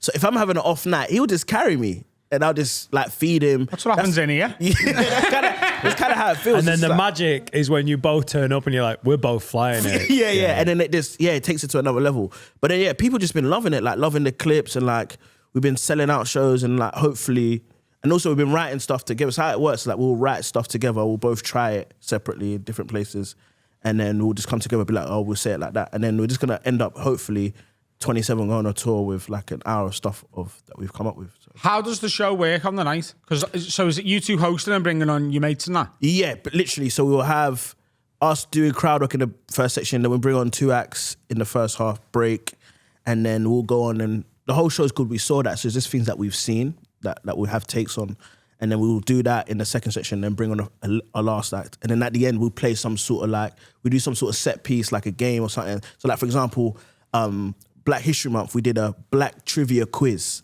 yeah? But only white people could participate. So we brought 2 white people on the stage, was asking them loads of black questions, and then the winner won like £200, innit? And tickets to the next show. Because it was Black History Month, we believe in reparations. They had to give their money to a black person in the audience. That's fucking great. Yeah. So this Do you stuff like remember that. any of the questions? I'm wondering whether It was whether so any like of we us... played like Cameo when this tune comes on, what do you do? And then they started doing the dance. And He knows the Oh, dance. I know the Do you know dance. dance? Yeah. He did it It's at right, when brother. I love that song so Yeah, much, yeah. and he knows the dance. Do you not know? Dan, you know it? Yeah, but he can't dance. So I'd love to see. I wonder if you'd give him the point because he knows the dance, but man. No, he was Listen, quite you good, can innit? bust it. He got us on the dance floor and he was teaching us all of In a that. line dance, I've got rhythm, mate. Harry tried to crip walk the other week. Well, I wanted to crip walk onto the arena. And I you was practicing for ages. you just started body popping. I was really practicing. I You was, look like watching a that- nana losing a balance. I was just watching that video of Serena Williams doing it for ages. I was like, but she's got. Or at the Super Bowl? Yeah, but she's got vibes. I've She not grew got up those there. vibes. She's from there, though. She's literally from Compton. That's her house. He's from Wigan, by the way. Are you from Wigan? Yeah, well, the FA Cup thing, I relate to It's the that. Compton Yeah. of the Northwest, if it counts for anything. West side. Wigan. Wigan. Oh my God. Mate, I love that cameo song. It's Yeah. always a banger. It's banger, man. It's the way. It's the one to get people leaving. Yeah. Play that. Okay, party's over. Let me do this dance and bounce. But we asked loads of black questions, like we put a picture of. You know who Dr. Umar is? If you heard of Dr. Umar, this is real blackness. So Dr. Umar is this pro-black guy in it, and he hates anything non-black. So if you're a black guy, you date a white woman. It's just like you got a snow bunny disease. That's what he calls it. It's mad. I've Like- seen some of those videos. yeah, it's just crazy. But we did loads of that stuff, and we just do like different set pieces. Like I did a show for Sky called Media Trained, where I like interview footballers and celebrities and try to get them out their media trained bubble. We did that live. We had like Guz Khan on, and one time I did a joke in it, and the Muslims came for me in it. It was actually peak. So I did a joke about how.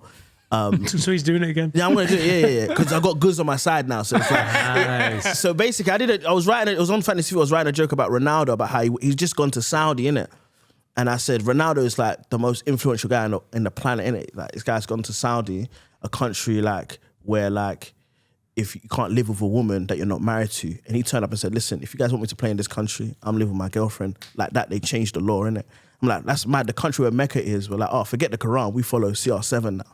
And I think that was mad because like men don't want to get married, innit? Because Ronaldo could have easily just married the woman of his kids, but he's like, nah, I want to change Sharia law, just like that. So I'll put that clip out, yeah? Actually, so I wrote it for Fantasy Football. They were like, Sky were like, you can't, we're not saying that, innit? So I was like, this is why, and I had a whole fucking argument with the producer. I was like, this is why TV's dying, because you don't know what's really funny. So I did it at the comedy club that night, and it got a massive laugh, innit? So I put it out, yeah? I looked at my phone like an hour later, fucking hell, the Muslims. I was getting like death threats in like Arabic that I had to like Google Translate. It's crazy. It was crazy. And then like, basically, but Guz had been on the show like a week before. So like, and he was showing me a lot of love, innit? But like, Guz is like the Muslim guy in comedy. Yeah. So loads of guys, Muslim guys were messaging Guz, like, look at your boy, innit? So then Guz called me at like 1 o'clock in the morning. It's like, yo, what's this joke sort of thing? So we spoke about it. But when Guz did our show, we told that story on stage. So we do stuff like that, do you know what I mean? Yeah. It's not just like the sets, but yeah. We need to get you down. I'm telling What the world round. What did he think of the joke? He loved it. He loved Yeah. it. But it was Because he's just, a comic. yeah. But it's just because I said the words F the Quran. That's what got me. Just that, you feel me? So, but obviously I wasn't saying that, but he was just like, just change F to forget. And then it still worked. And then we put that joke out of me telling the joke with Guz, and loads of Muslims were like, oh, that's a great joke. I'm like, where the fuck were you guys? When you guys were coming for me, do you know what I mean? Right, so if we come down and do it, I would love for you guys forget to do the it, man. Quran. I Get the remember. Quran, man. I never forget me Quran, man. We should do a Have a Word. We saw that collab, you two. I need you guys there, man. We'll come down. Please, thank you. Absolutely. Now you said it, the world knows, so yeah. Shall we have a break? Yeah, man. Let's have a break. Oh, now it's time to get sexy with me and Carl when we talk about lovehoney.co.uk. Valentine's is coming. You're a big old romantic. What are you doing for your partner this Valentine's? We're going to Paris, the city of love. Okay, is that available on Love Honey or what? No, but Oh, you know what is available on Love Honey? what's this? Whoa! Literally, what is this? So that side you've got there is the clit sucker. Oh, it's the Heart Duo. Yes, which Oh, you go, nice. you'll do a little clit suck. And this one, it's got a little mini tongue. Oh, wow. This is such a progressive gift to get. It's dangerously giftable. Yeah, That's because how it I can go in describe your it. bag. Like you can put that in your handbag and be like, that's just a perfume. But then you're on the train. One side licks, one side sucks. Yeah.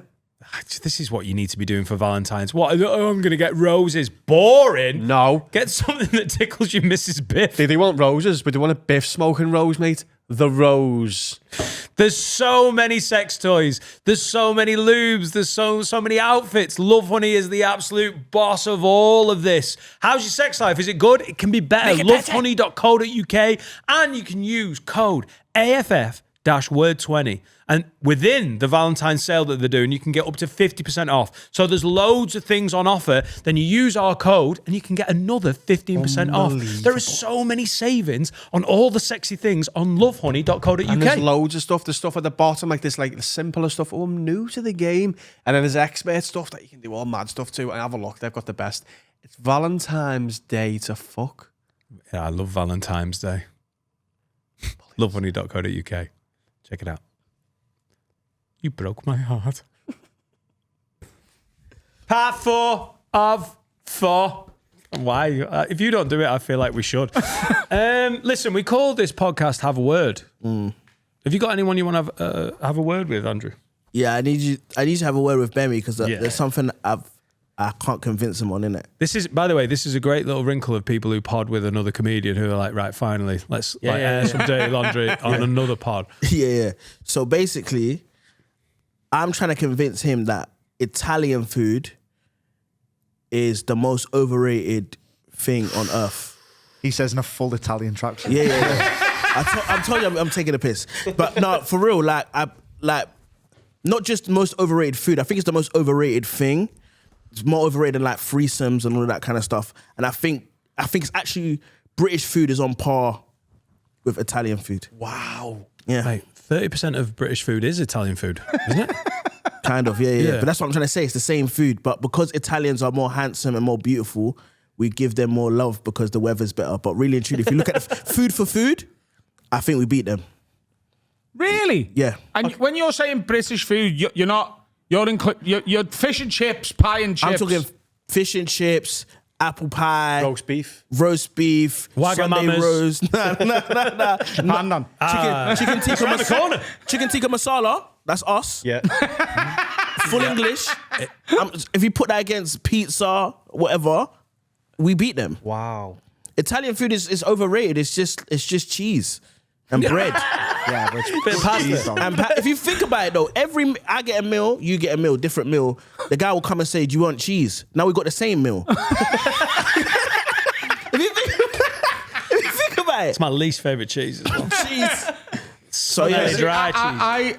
Talk to me. I love Italian food. See the like, whites go mad when I say this. I'm telling you. So what do you, if I say to you carbonara, what are you throwing back to beat it? If you say carbonara, I don't think a carbonara is better than a good fish and chips. And you know it. I mean... You know it, man. I know what you mean. You know it, like a good fish and chips curry sauce I think with the the best mushy peas. carbonara I've ever had is better than the best fish. No. Summer's Day, you're not going to Park View for a carbonara, Americans slag off British food every time on but the American reason why- podcasts. They love going, "Oh my god, the food over there." Yeah, Shit. but You're the like, reason- mate, half of our food is your food. Yeah. You fucking franchise The reason it out. why they think because I think when people think British food, they also add the weather. They also add the skinheads. They also add everything that's bad about England with the food. Yeah. But a good fish and chips is actually unbeatable when you think about it. Yeah, I'll take the skinheads. it's actually unbeatable. A roast dinner is my favourite meal. Roast dinner's unbeatable. It's unbeatable. You're going to win this argument by just going more and more high pitch. So what's your favourite cuisine aside from English if you don't like Italian?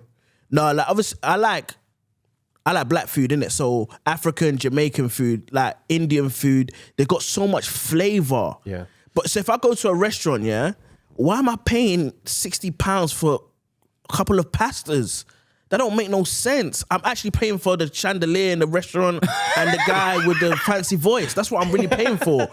Whereas British food, you know we're not going to pay £60 for a fish and chips, but that's what the level of pasta is. Because pizza or pasta, it's just bread and cheese and tomato. Right, so I'm not trying to sound Come on, like bro. I'm not trying to get my black card revoked completely. We talking jerk chicken, jerk fish? Yeah. Like, is that what you're talking? Is that what? That was is that so what you Brent. mean? Yeah. That was so Brent. We're talking jerk chicken. Jerk fish. You said jerk everything. Reggae sauce. Bit of reggae sauce.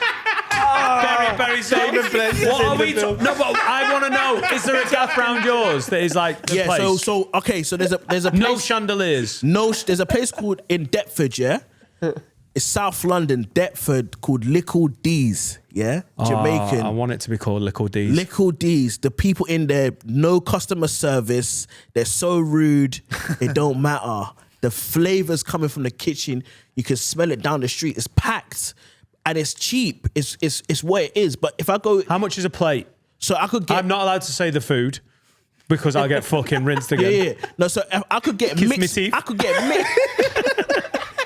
We're talking rice and peas. We're talking collard greens. Jambalaya. Are we talking some jambalaya? You know, not that I'm trying to assimilate too much. No, for real. So you could go Deptford for £9. You could get rice and peas, jerk chicken, curry goat in the same box. Yeah, but if I go Piccadilly in an Italian restaurant, I'm gonna pay bolognese for £45. So bolognese is good though, innit? Yeah, but it's £10 good. If you got it for £10, it's the best meal ever. But that's what it should be. But really and truly, with Italian PR, like Italian, it's just all PR. If you think about it, there's no seasoning on the food. So this is the thing, right? I remember listening, or I seen a clip of, I think it was Ellie Taylor on Off Menu, you know, James Acaster, a Gamble podcast. And I think it was there. She said, I've never had better Italian food in an Italian restaurant than what we make at home. And It's home food. Yeah, but it is like, and I think I make a better bolognese than I've ever had anywhere else. And the reason for that is I season the fuck out of it. Like, Now, let me ask I'm a question, chopping though. peppers up and putting it in. Like, See? they don't go in. And like, if I came to your house, you wouldn't charge me £40. no. Exactly. Can I just say, bro. I have never tasted a better jerk chicken, jerk fish than I make at home.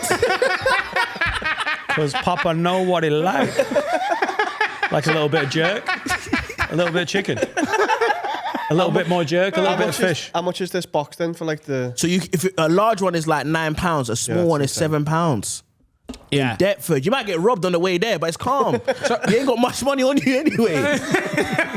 So, Bemi, is he against this? He So thinks, he loves Italian food, but that's just because I think he grew up in Nigeria and he's trying to get immigration off his back to be like he likes white food.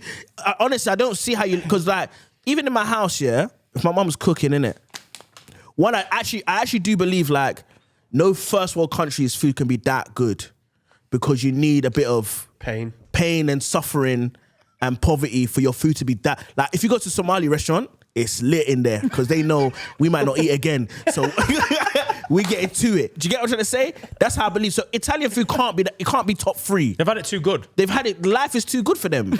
So the food can't. That's why they don't season. Yeah. That means your life is too good. Whereas like my mum would season chicken and leave it there for 2 days. Then the flavors is soaking. So that's when you know it's flavor. All the first world good, countries mate. don't do that. So it's like it's B tier food at best.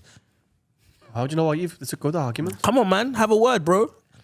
I'm about to go to Tanzania. I'm excited about this food, man. Thing is though, we need to try some proper like this in depth. Yeah, when you go to Tanzania, you try the food there. You know what? I'll try the flavors. jerk chicken pizza. I'll meet you halfway. To be fair, the best pizza I had was actually oxtail pizza. They needed to get the Jamaicans in to save this plate. Oxtail. Oxtail pizza. Is that exactly what it says on the tin? the tail of an ox. Oh, protein. Never had an innit? oxtail soup? No. Oxtail soup. I haven't had soup. Putting an ox's tail in it. Are we doing a Dan versus food in Tanzania? Not today. Oh, God, thank God. I mean, like me and We've him will got go. to- We'll end up. yeah. So you know Dan's thing, don't you? He doesn't like food. Oh, Dan. Dan doesn't like any food. yeah, but you get me in Dan's from little D's, Lancashire. He mate. didn't have gravy until he met us. Really? So what's your top 3? Nachos. Rice Krispies. Oh my God, Dan. Yeah. Rice Krispies are up there. Like with cold milk. Nachos, but melted cheese. I know Melted what I'm doing. cheese, yeah, You know what I mean? cool. In the oven, microwave. I do both. Layered. Chicken dippers. I like a vanilla slice. Really? Yeah, bro. What cheese? Why are you kissing your teeth as well? What's going on? Because I said the whitest pudding in history, I wanted to just flavour it. you're the what whitest food would pudding you in introduce to Dan for them to try something new? No, every white person, I introduce them jollof rice. You guys had jollof rice? No. Oh man, Never had it. Yeah, jollof. When you next in London, Jell of rice? jollof rice. Yeah. Oh, jollof. What It's like that's the M&M for African food. Like, it's nice. It's basically rice, but it's soaked in like some basically like tomato peppery stew in it, and you soak it in there for like hours, so it changes the color of the rice. Sounds quite Italian. No, chill. Risotto. It's kind of like risotto. I can't even lie. Tomatoes But and yeah. beef, and you cook it over several hours. Nice, Yeah, nice so- bread, olive oil. But I think you guys will all like jollof rice. Yeah, it's like a good one. I'm a foodie. Yeah, I can tell. I can't wait to get to Tanzania and try some proper like local stuff. We're going to be eating goat, aren't we? So what, Dan? When you go to Tanzania, you won't try the local thing. Honestly, yes. He will with a camera in his face. Yeah, Okay, if I can make money off it. ting ting. I'll be drinking it, I'll be So eating it. these two are at the bottom, they're not climbing, and they're both food phobic, so they're going to struggle. How come you're not climbing though? Got epilepsy. You ain't got a family. I've got a family. I've got brethren. Jesus. Are you all right? I was saying this. I took my medication this morning, but I've left it on the radiator, so I think it's like expanding. It's not worked. Yeah. It's not worked. No, I've got epilepsy. Oh I'm shit! Sorry, bro. Yeah, it's right. So medically, I can't climb it. But also, I wasn't going to climb it anyway. I don't think.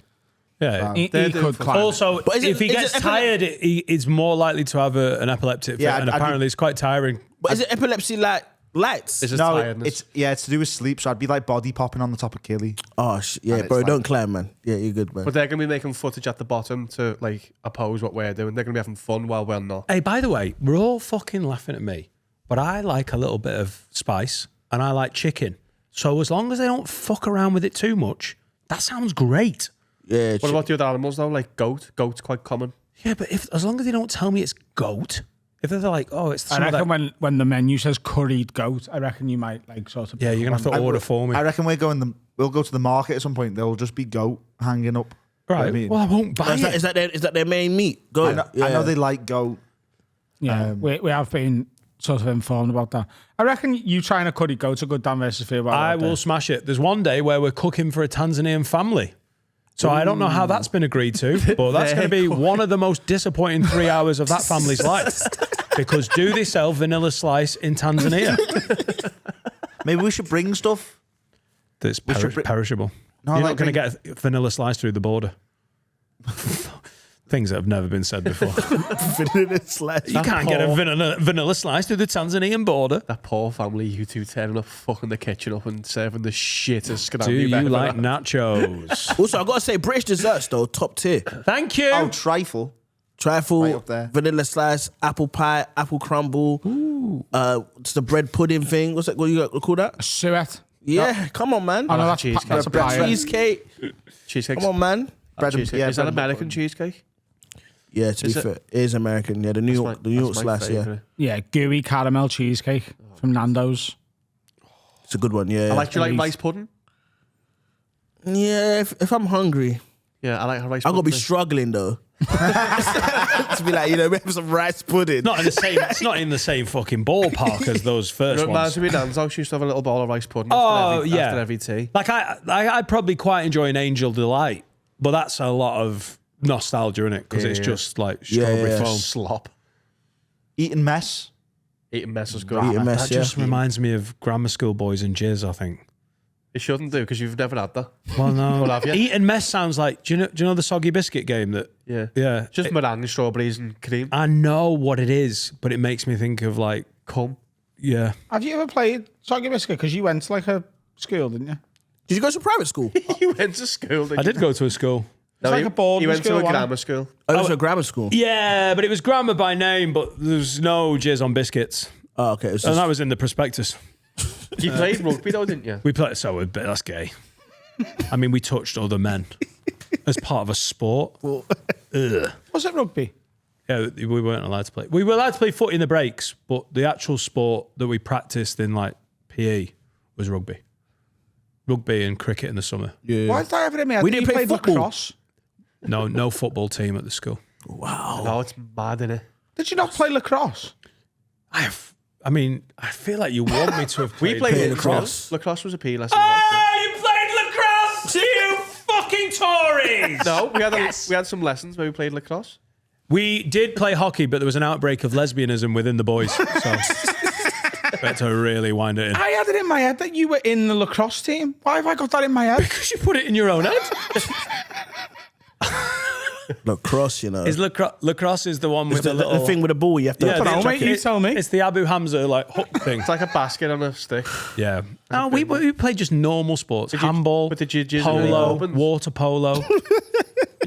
We just play normal working class sports. Did you ever do the cum biscuit? And we never jizzed on one biscuit. Do you Never. know soggy biscuit, Andrew? Come on, I'm black. I don't. Come on, that's not my forte. Soggy biscuit. What do you think it is? I'm assuming it's maybe coming in someone's ear. I don't know how you've missed the biscuit. If you play soggy biscuit and you come in someone's ear, I think that's out of order. So it's a proper like private school, like Eton level thing. It's eat a mess. Let's say 5 lads. Yeah. They get a cookie, and they all start wanking to come on the cookie, and whoever comes last Has to eat their cookie. has to eat the cookie. Has to With eat the all the cookie cum with on it. everyone's cum on. But they still have to finish. The person who's finished last, they've still got to persevere. So obviously, like the male pride, you want to last long, don't you? But you don't want to last the longest because then you're eating a cummy biscuit. Yeah, but if you're wanking, can't you not just wank for like for the mission? Yeah, if I point me toes. Do you know what I mean? If I can wank in 10 seconds, I could. Right. I needed to. With 4 other lads Yeah. wanking in front of you. I think that's the thing. It's not that everyone's lasting. It's because I ate the biscuit, but that lasts for ages. I think it's the pressure, of the situation. Nah, I can handle the pressure still. 100%. I'm out of there. Laser focus. Yeah. Because I play football for long. You're around naked people all the time Yeah. Right. in the change rooms and that. Hey, you've come in a few years. Yeah. Come on. I'm not gonna let that stop me. Lacrosse. I love it. I love it how you've just made up memories for Honestly, if someone had said to me, what sport did Dan play at school? It was lacrosse. I don't know why. Cross. me. Yeah. You sure? We never played soggy biscuit. I was gluten intolerant. We've got to have a word from... Press the button. Josh, 16:45 for the timestamp on that clip. Get it out there. Tag me. Dilly says, Wagwag lids, I was recently in Thailand and an older fella came up to me in a bar saying that he's figured out the key to life. For context, I'm 26 and he's late 50s. He said he had a come to Jesus moment recently and decided to leave his wife, and he's meticulously budgeted his finances to live comfortably in Thailand until he's 75. When he turns 75, he plans on celebrating his birthday by robbing a bank. Rather than hoping to get away with the crime, he wants to get arrested so he can live his life peacefully, being fed 3 meals a day and having a free shower. As mental as it sounded, in the moment, I kind of saw his vision and respected it. Have a word on whether that's insanity or if the logic is sound. Okay, a part of that though is kind of because the prison thing is true. Like all my friends in prison, they got PlayStations and that. It's kind of calm, and they don't have to pay rent. If you think about it, without being too insensitive, what sort of stretches are we talking from the lads here? Are they doing like 18 months? Two of them are doing lifers. Oh, 2 of them are lifers. One of them is in Croatia, doing life there. Wow. What's it like, prison in Croatia? He just said it's calm. Like they're a bit racist, but he can handle it, kind of thing. That's exactly his words. what's he doing? A gap year with a different prison, or what's he? I imagine. No, basically he had an incident. I think you might be right. There was an Carl. incident. Yeah, thank there was you. an incident in Croatia. Yeah. Yeah. So it was an incident in Croatia. You've got to be careful, though, aren't you? Yeah, of course. Yeah. Incident in Croatia, and they made an example. So he's there, innit? He's there. But the other So one, do you fly out to Croatia to see him? yeah. So basically, it's kind of peak because it happened like just before COVID. Yeah, so it was all long, like, and also it's old school, so you got to write letters and that. Whereas the guys in England, one of my guys is in Wandsworth HMP where the girl was sucking off the guy. Bro, I was like, bro, did you get? It's like, it's lit in here. Bro, it's lit in here. Guys are getting sucked off. We playing FIFA. They're making music. All the time, they're like, yo, they're all messaging me, yo, bro, put my thing on your story. I'm like, bro, none of my guys listening to you. Do you know what I mean? But that's how it is. It's like, in prisons, I actually agree with him. Like, it could actually be calm. Especially if you're older as well. That's what they say. If you're older, people are just like, oh, he's an OG, allow him. So there's no really like, confrontation. yeah, for the older so you guys. basically get a pensioner sort of treatment. Kind of thing, Like, yeah. you don't Also, fuck with him. I think some of them think if you're old in there, you've done a madness. So they're like, I'm not fucking with that guy. He grew with the Cray twins or something like that. Do you know what I mean? I'd run the library. Go that Yeah, way. like Like Shawshank. Yeah, it just Yeah. looked nice, didn't it? I know Shawshank's a pretty horrifying film, but that library seemed nice. You know, just get some reading done, have a little crow, and then not kill myself on the outside. This sounds fucking great. And also Thailand for the next 31 years.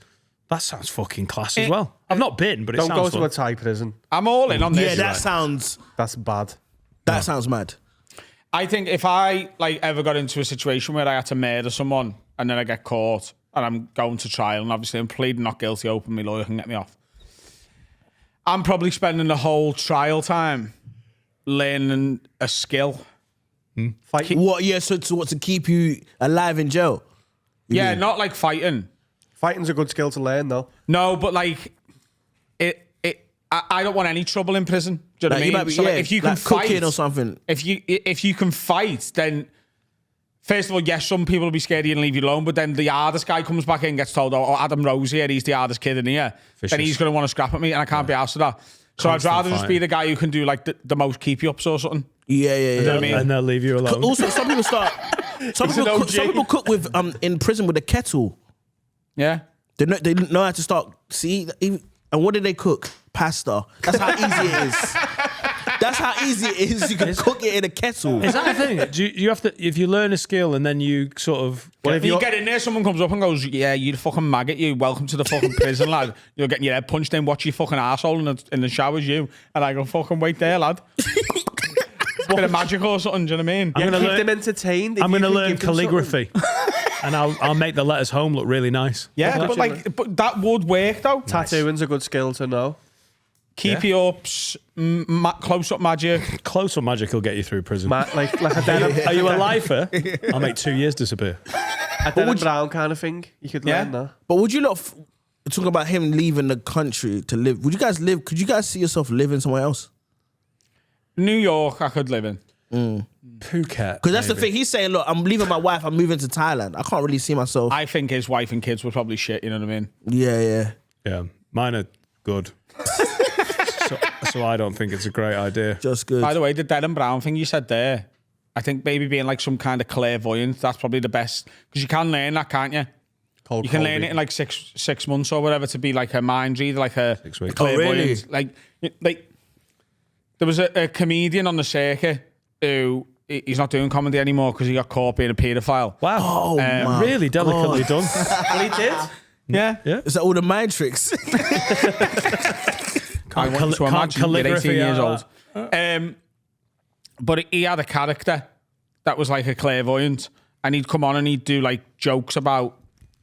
He'd use it to do bits. So like his opening line used to be like, "I've got like most clairvoyants have messages from people you knew and loved. I've got messages from people you don't know." And like he's just like being like, "Oh, there's a fella called Billy. He's got a message for you." And it was all he made an act around it. But then he also learned how to do it properly. So at the end of his act, he'd do like 2 or 3 actual versions of it. And I seen him once be like, "Oh, you lost a dog 2 years ago. It's called Bingo. Don't worry, he's chasing bones in the sky." Like, and the woman was like, "Oh my God, he's like, how the fuck do you know that?" You can learn how to do it. It's a skill. If you learn that and then go to prison and you're telling everyone, "Oh, you'll be out in 20 years," like they'll leave you alone if they think you've Just speak to the parole board and see what they're saying. Can I just ask, was that a direct example of what he did on stage? Because that is phenomenal cold reading if he... Yeah, he did something like that in front of That me. sounds mad though. Was it funny though? Yeah. It was really good. Yeah. Oh, okay, that's good because people be doing tricks on stage. Not funny. It's just impressive. He was a character comic, and he got to a point where his name's Tom Binns. That's the name of the fella, and he got like caught with images of like, you know. But his two characters used to be, one of them was a hospital radio DJ, so he was pretending he was broadcasting back to a radio, like to a hospital, and he'd be like, you know, oh, this is for John, he's getting his ears pinned back, and then it'd be like Simply Red holding back the ears, but it's how to holding back the ears. It was little jokes like that. Yeah. And he started asking comedy clubs to book him to open and close, and he'd do one character on the first slot, and That's then he'd mad. close with his other one. Yeah. Then he did another character. I've seen him do all 3 sets. Yeah. But it like not the kind of thing I want to do, but you cannot Deny it. Yeah, it was. He had another all character that fucking was a work. paedophile. He was always a weird cunt, and now he's like defo and His fourth character was a. But also, in terms of with this thing, yeah, do you know sometimes getting caught is the best thing, and then they go into prison. There's like it's freedom. Yeah, because then they can stop. Because they sometimes, I mean, if you've got these horrible thoughts and you've got to act on them, if someone stops you, you get to stop doing the horrible out. thing. Hang on. So Are you talking about paedophiles again? I'm talking about a lot of things. Are we talking about paedophiles? Or are we talking about what crime are you talking about? I'm talking any crime. You're saying you commit any crime. Sometimes it's better getting to be in caught- prison because you're like. sometimes, yeah. Yeah, because you get to stop doing the thing that is obviously Yeah, so like if you poisonous. cheat on your girl, yeah, sometimes it's better if she just leaves you. Because then I fucked that up, man's out. But if she stays with you, it's like being on the run in your own relationship. You're just waiting. You're just waiting You're to just get waiting caught to be again. the cunt. There's a great Patrice O'Neill bit about that. Yeah, So is it already? his bit is like, he's like, look, if you cheat on me, meaning his missus, he's like, she cheats on me, he's like, I'll stay, and you lose your say. He's like, for the rest of the time, you just don't get a say. I'm going to do whatever I want to do. You're going to shut the fuck up. I'll get over you cheating. And it is what it is. You've lost your say. I want to buy something. I want to do something. I want to go on this trip. You no longer get a say in anything. That's what you've lost by doing that. But I will stay. He's like, but if I cheat on you and you find out, I'm gone. He's like, because I'm not living an apology. Yeah, literally. But that's how I feel. It's also when guys are on the run. I know guys who are on the run, and it's just like it's long for them. So when they might as well go to jail and do their time. It's a relief. Yeah, Just Shem. like a relief. Shem's life has got a whole lot better since because he was on the run for 8 years. How long was it? 8 years. So he's a mixed martial artist, and he went on the run, got caught wherever he was, and now he's in the UFC. Come on, this dude. Just sometimes serve the time. So he did his time, Quick. and now he started his life again, and his life's 10 times better than it was. Yeah, but also some because what happens to some of my guys? They got what they call joint enterprise, which is peak. So let's say like we're all together. Is that like Rico? Yeah, kind of like a Rico, but like we might be all together. That you might murder someone, and because we were all here in this room, they're like you all did it, so you all serve like similar time. But that Yeah, because you didn't stop, or like maybe you got the Yeah. weapon, or maybe like you all contributed. You're a to that. co-conspirator. You get charged with the same crime. you all get to the same crime. Like it's the same. Like if we all decided to burgle a house, and while we're in there, the fella who lives there tries to stop us, and you kill him. We all get done for murder. Yeah. Right. Yeah. Okay. But sometimes, okay. sometimes people were just there. So something might happen at a party. I went to the party with all of you. So it's like we're all a group and we all did this sort of thing. Do you know what I mean? And guys start snitching and that's long, man.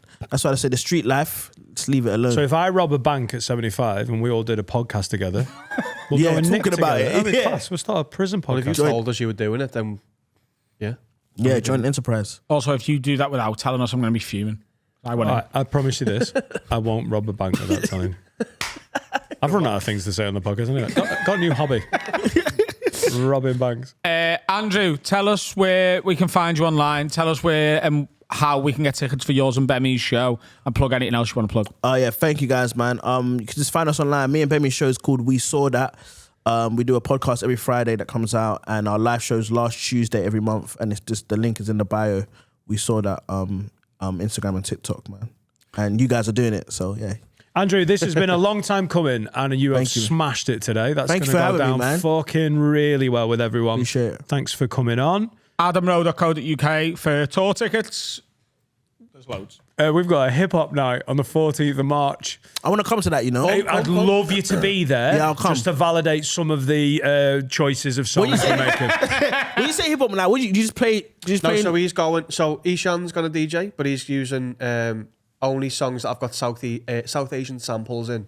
Okay, cool. I'm doing 90s and early noughties. And then 14th of March, yeah? I get the bangers. In Liverpool. Yeah. Man's there. Yeah. And then I'm Man's doing there. like my time of hip hop up to now, so like the last 15 years. What, all the stuff that you've discovered? All the stuff that I grew up listening to. Oh, okay, yeah, cool. Yeah. Well, Adam, you there? Yes. So I'm there. Any songs? Just recommend the song. Shut Down by Skepta. There you go. Go and listen to that. He needs to push. Yeah, up and coming artist. Usually at the end we have an up and coming artist send their music in, but because Finn isn't here, we haven't. I'm really worried about doing UK hip hop at our night. I think it's a must. But you, man, UK hip hop was lit in Liverpool. but I know, but I want to do like Kano P's and Q's from like 2005. So I don't know if everyone's going to be into it. That's my year though, isn't it? Really? No. No, it's 2000. You just said last 15 years. I can sorry, go to maybe I'm 2000. going 20 years. Yeah. Right. Okay, all right. Am Yeah, I but am I P's and Q's 2004 cut off? P's and Q's is a staple, though. Yeah, it'll Yeah. be fine. Yeah, it'll be fine. Yeah, and But there's some new- Silver's going to There's go some off. new innit? Liverpool guys that are coming out now that are sick. Yeah, Kid. It's the kid. There's a black guy as well. I just listened to his tune on the way up. Obviously, I was trying to get into the zone. We actually have a song recommendation. Yeah, There we the go. song. Cats 8. They're called 110s. That's a proper Liverpool tune. Is the song they're called 110? They're called 110s. Yeah, it's talking about the trainers. You know what the trainers 110s? Yeah. Never heard of them. Yeah, might be. Just checking you guys are in tune, right? Yeah, cats. Hey, how am I putting you on to Liverpool guys? Country, old. I mean I know a bit. Yeah, but I no, don't know. Cats 8. Check them out. Sick. All right, well that was our song recommendation. Bye bye. Bye. Oh, by the way, if we all die over there, this is the last ever episode, so I hope you enjoyed the ride. Closed it well. Marvelous.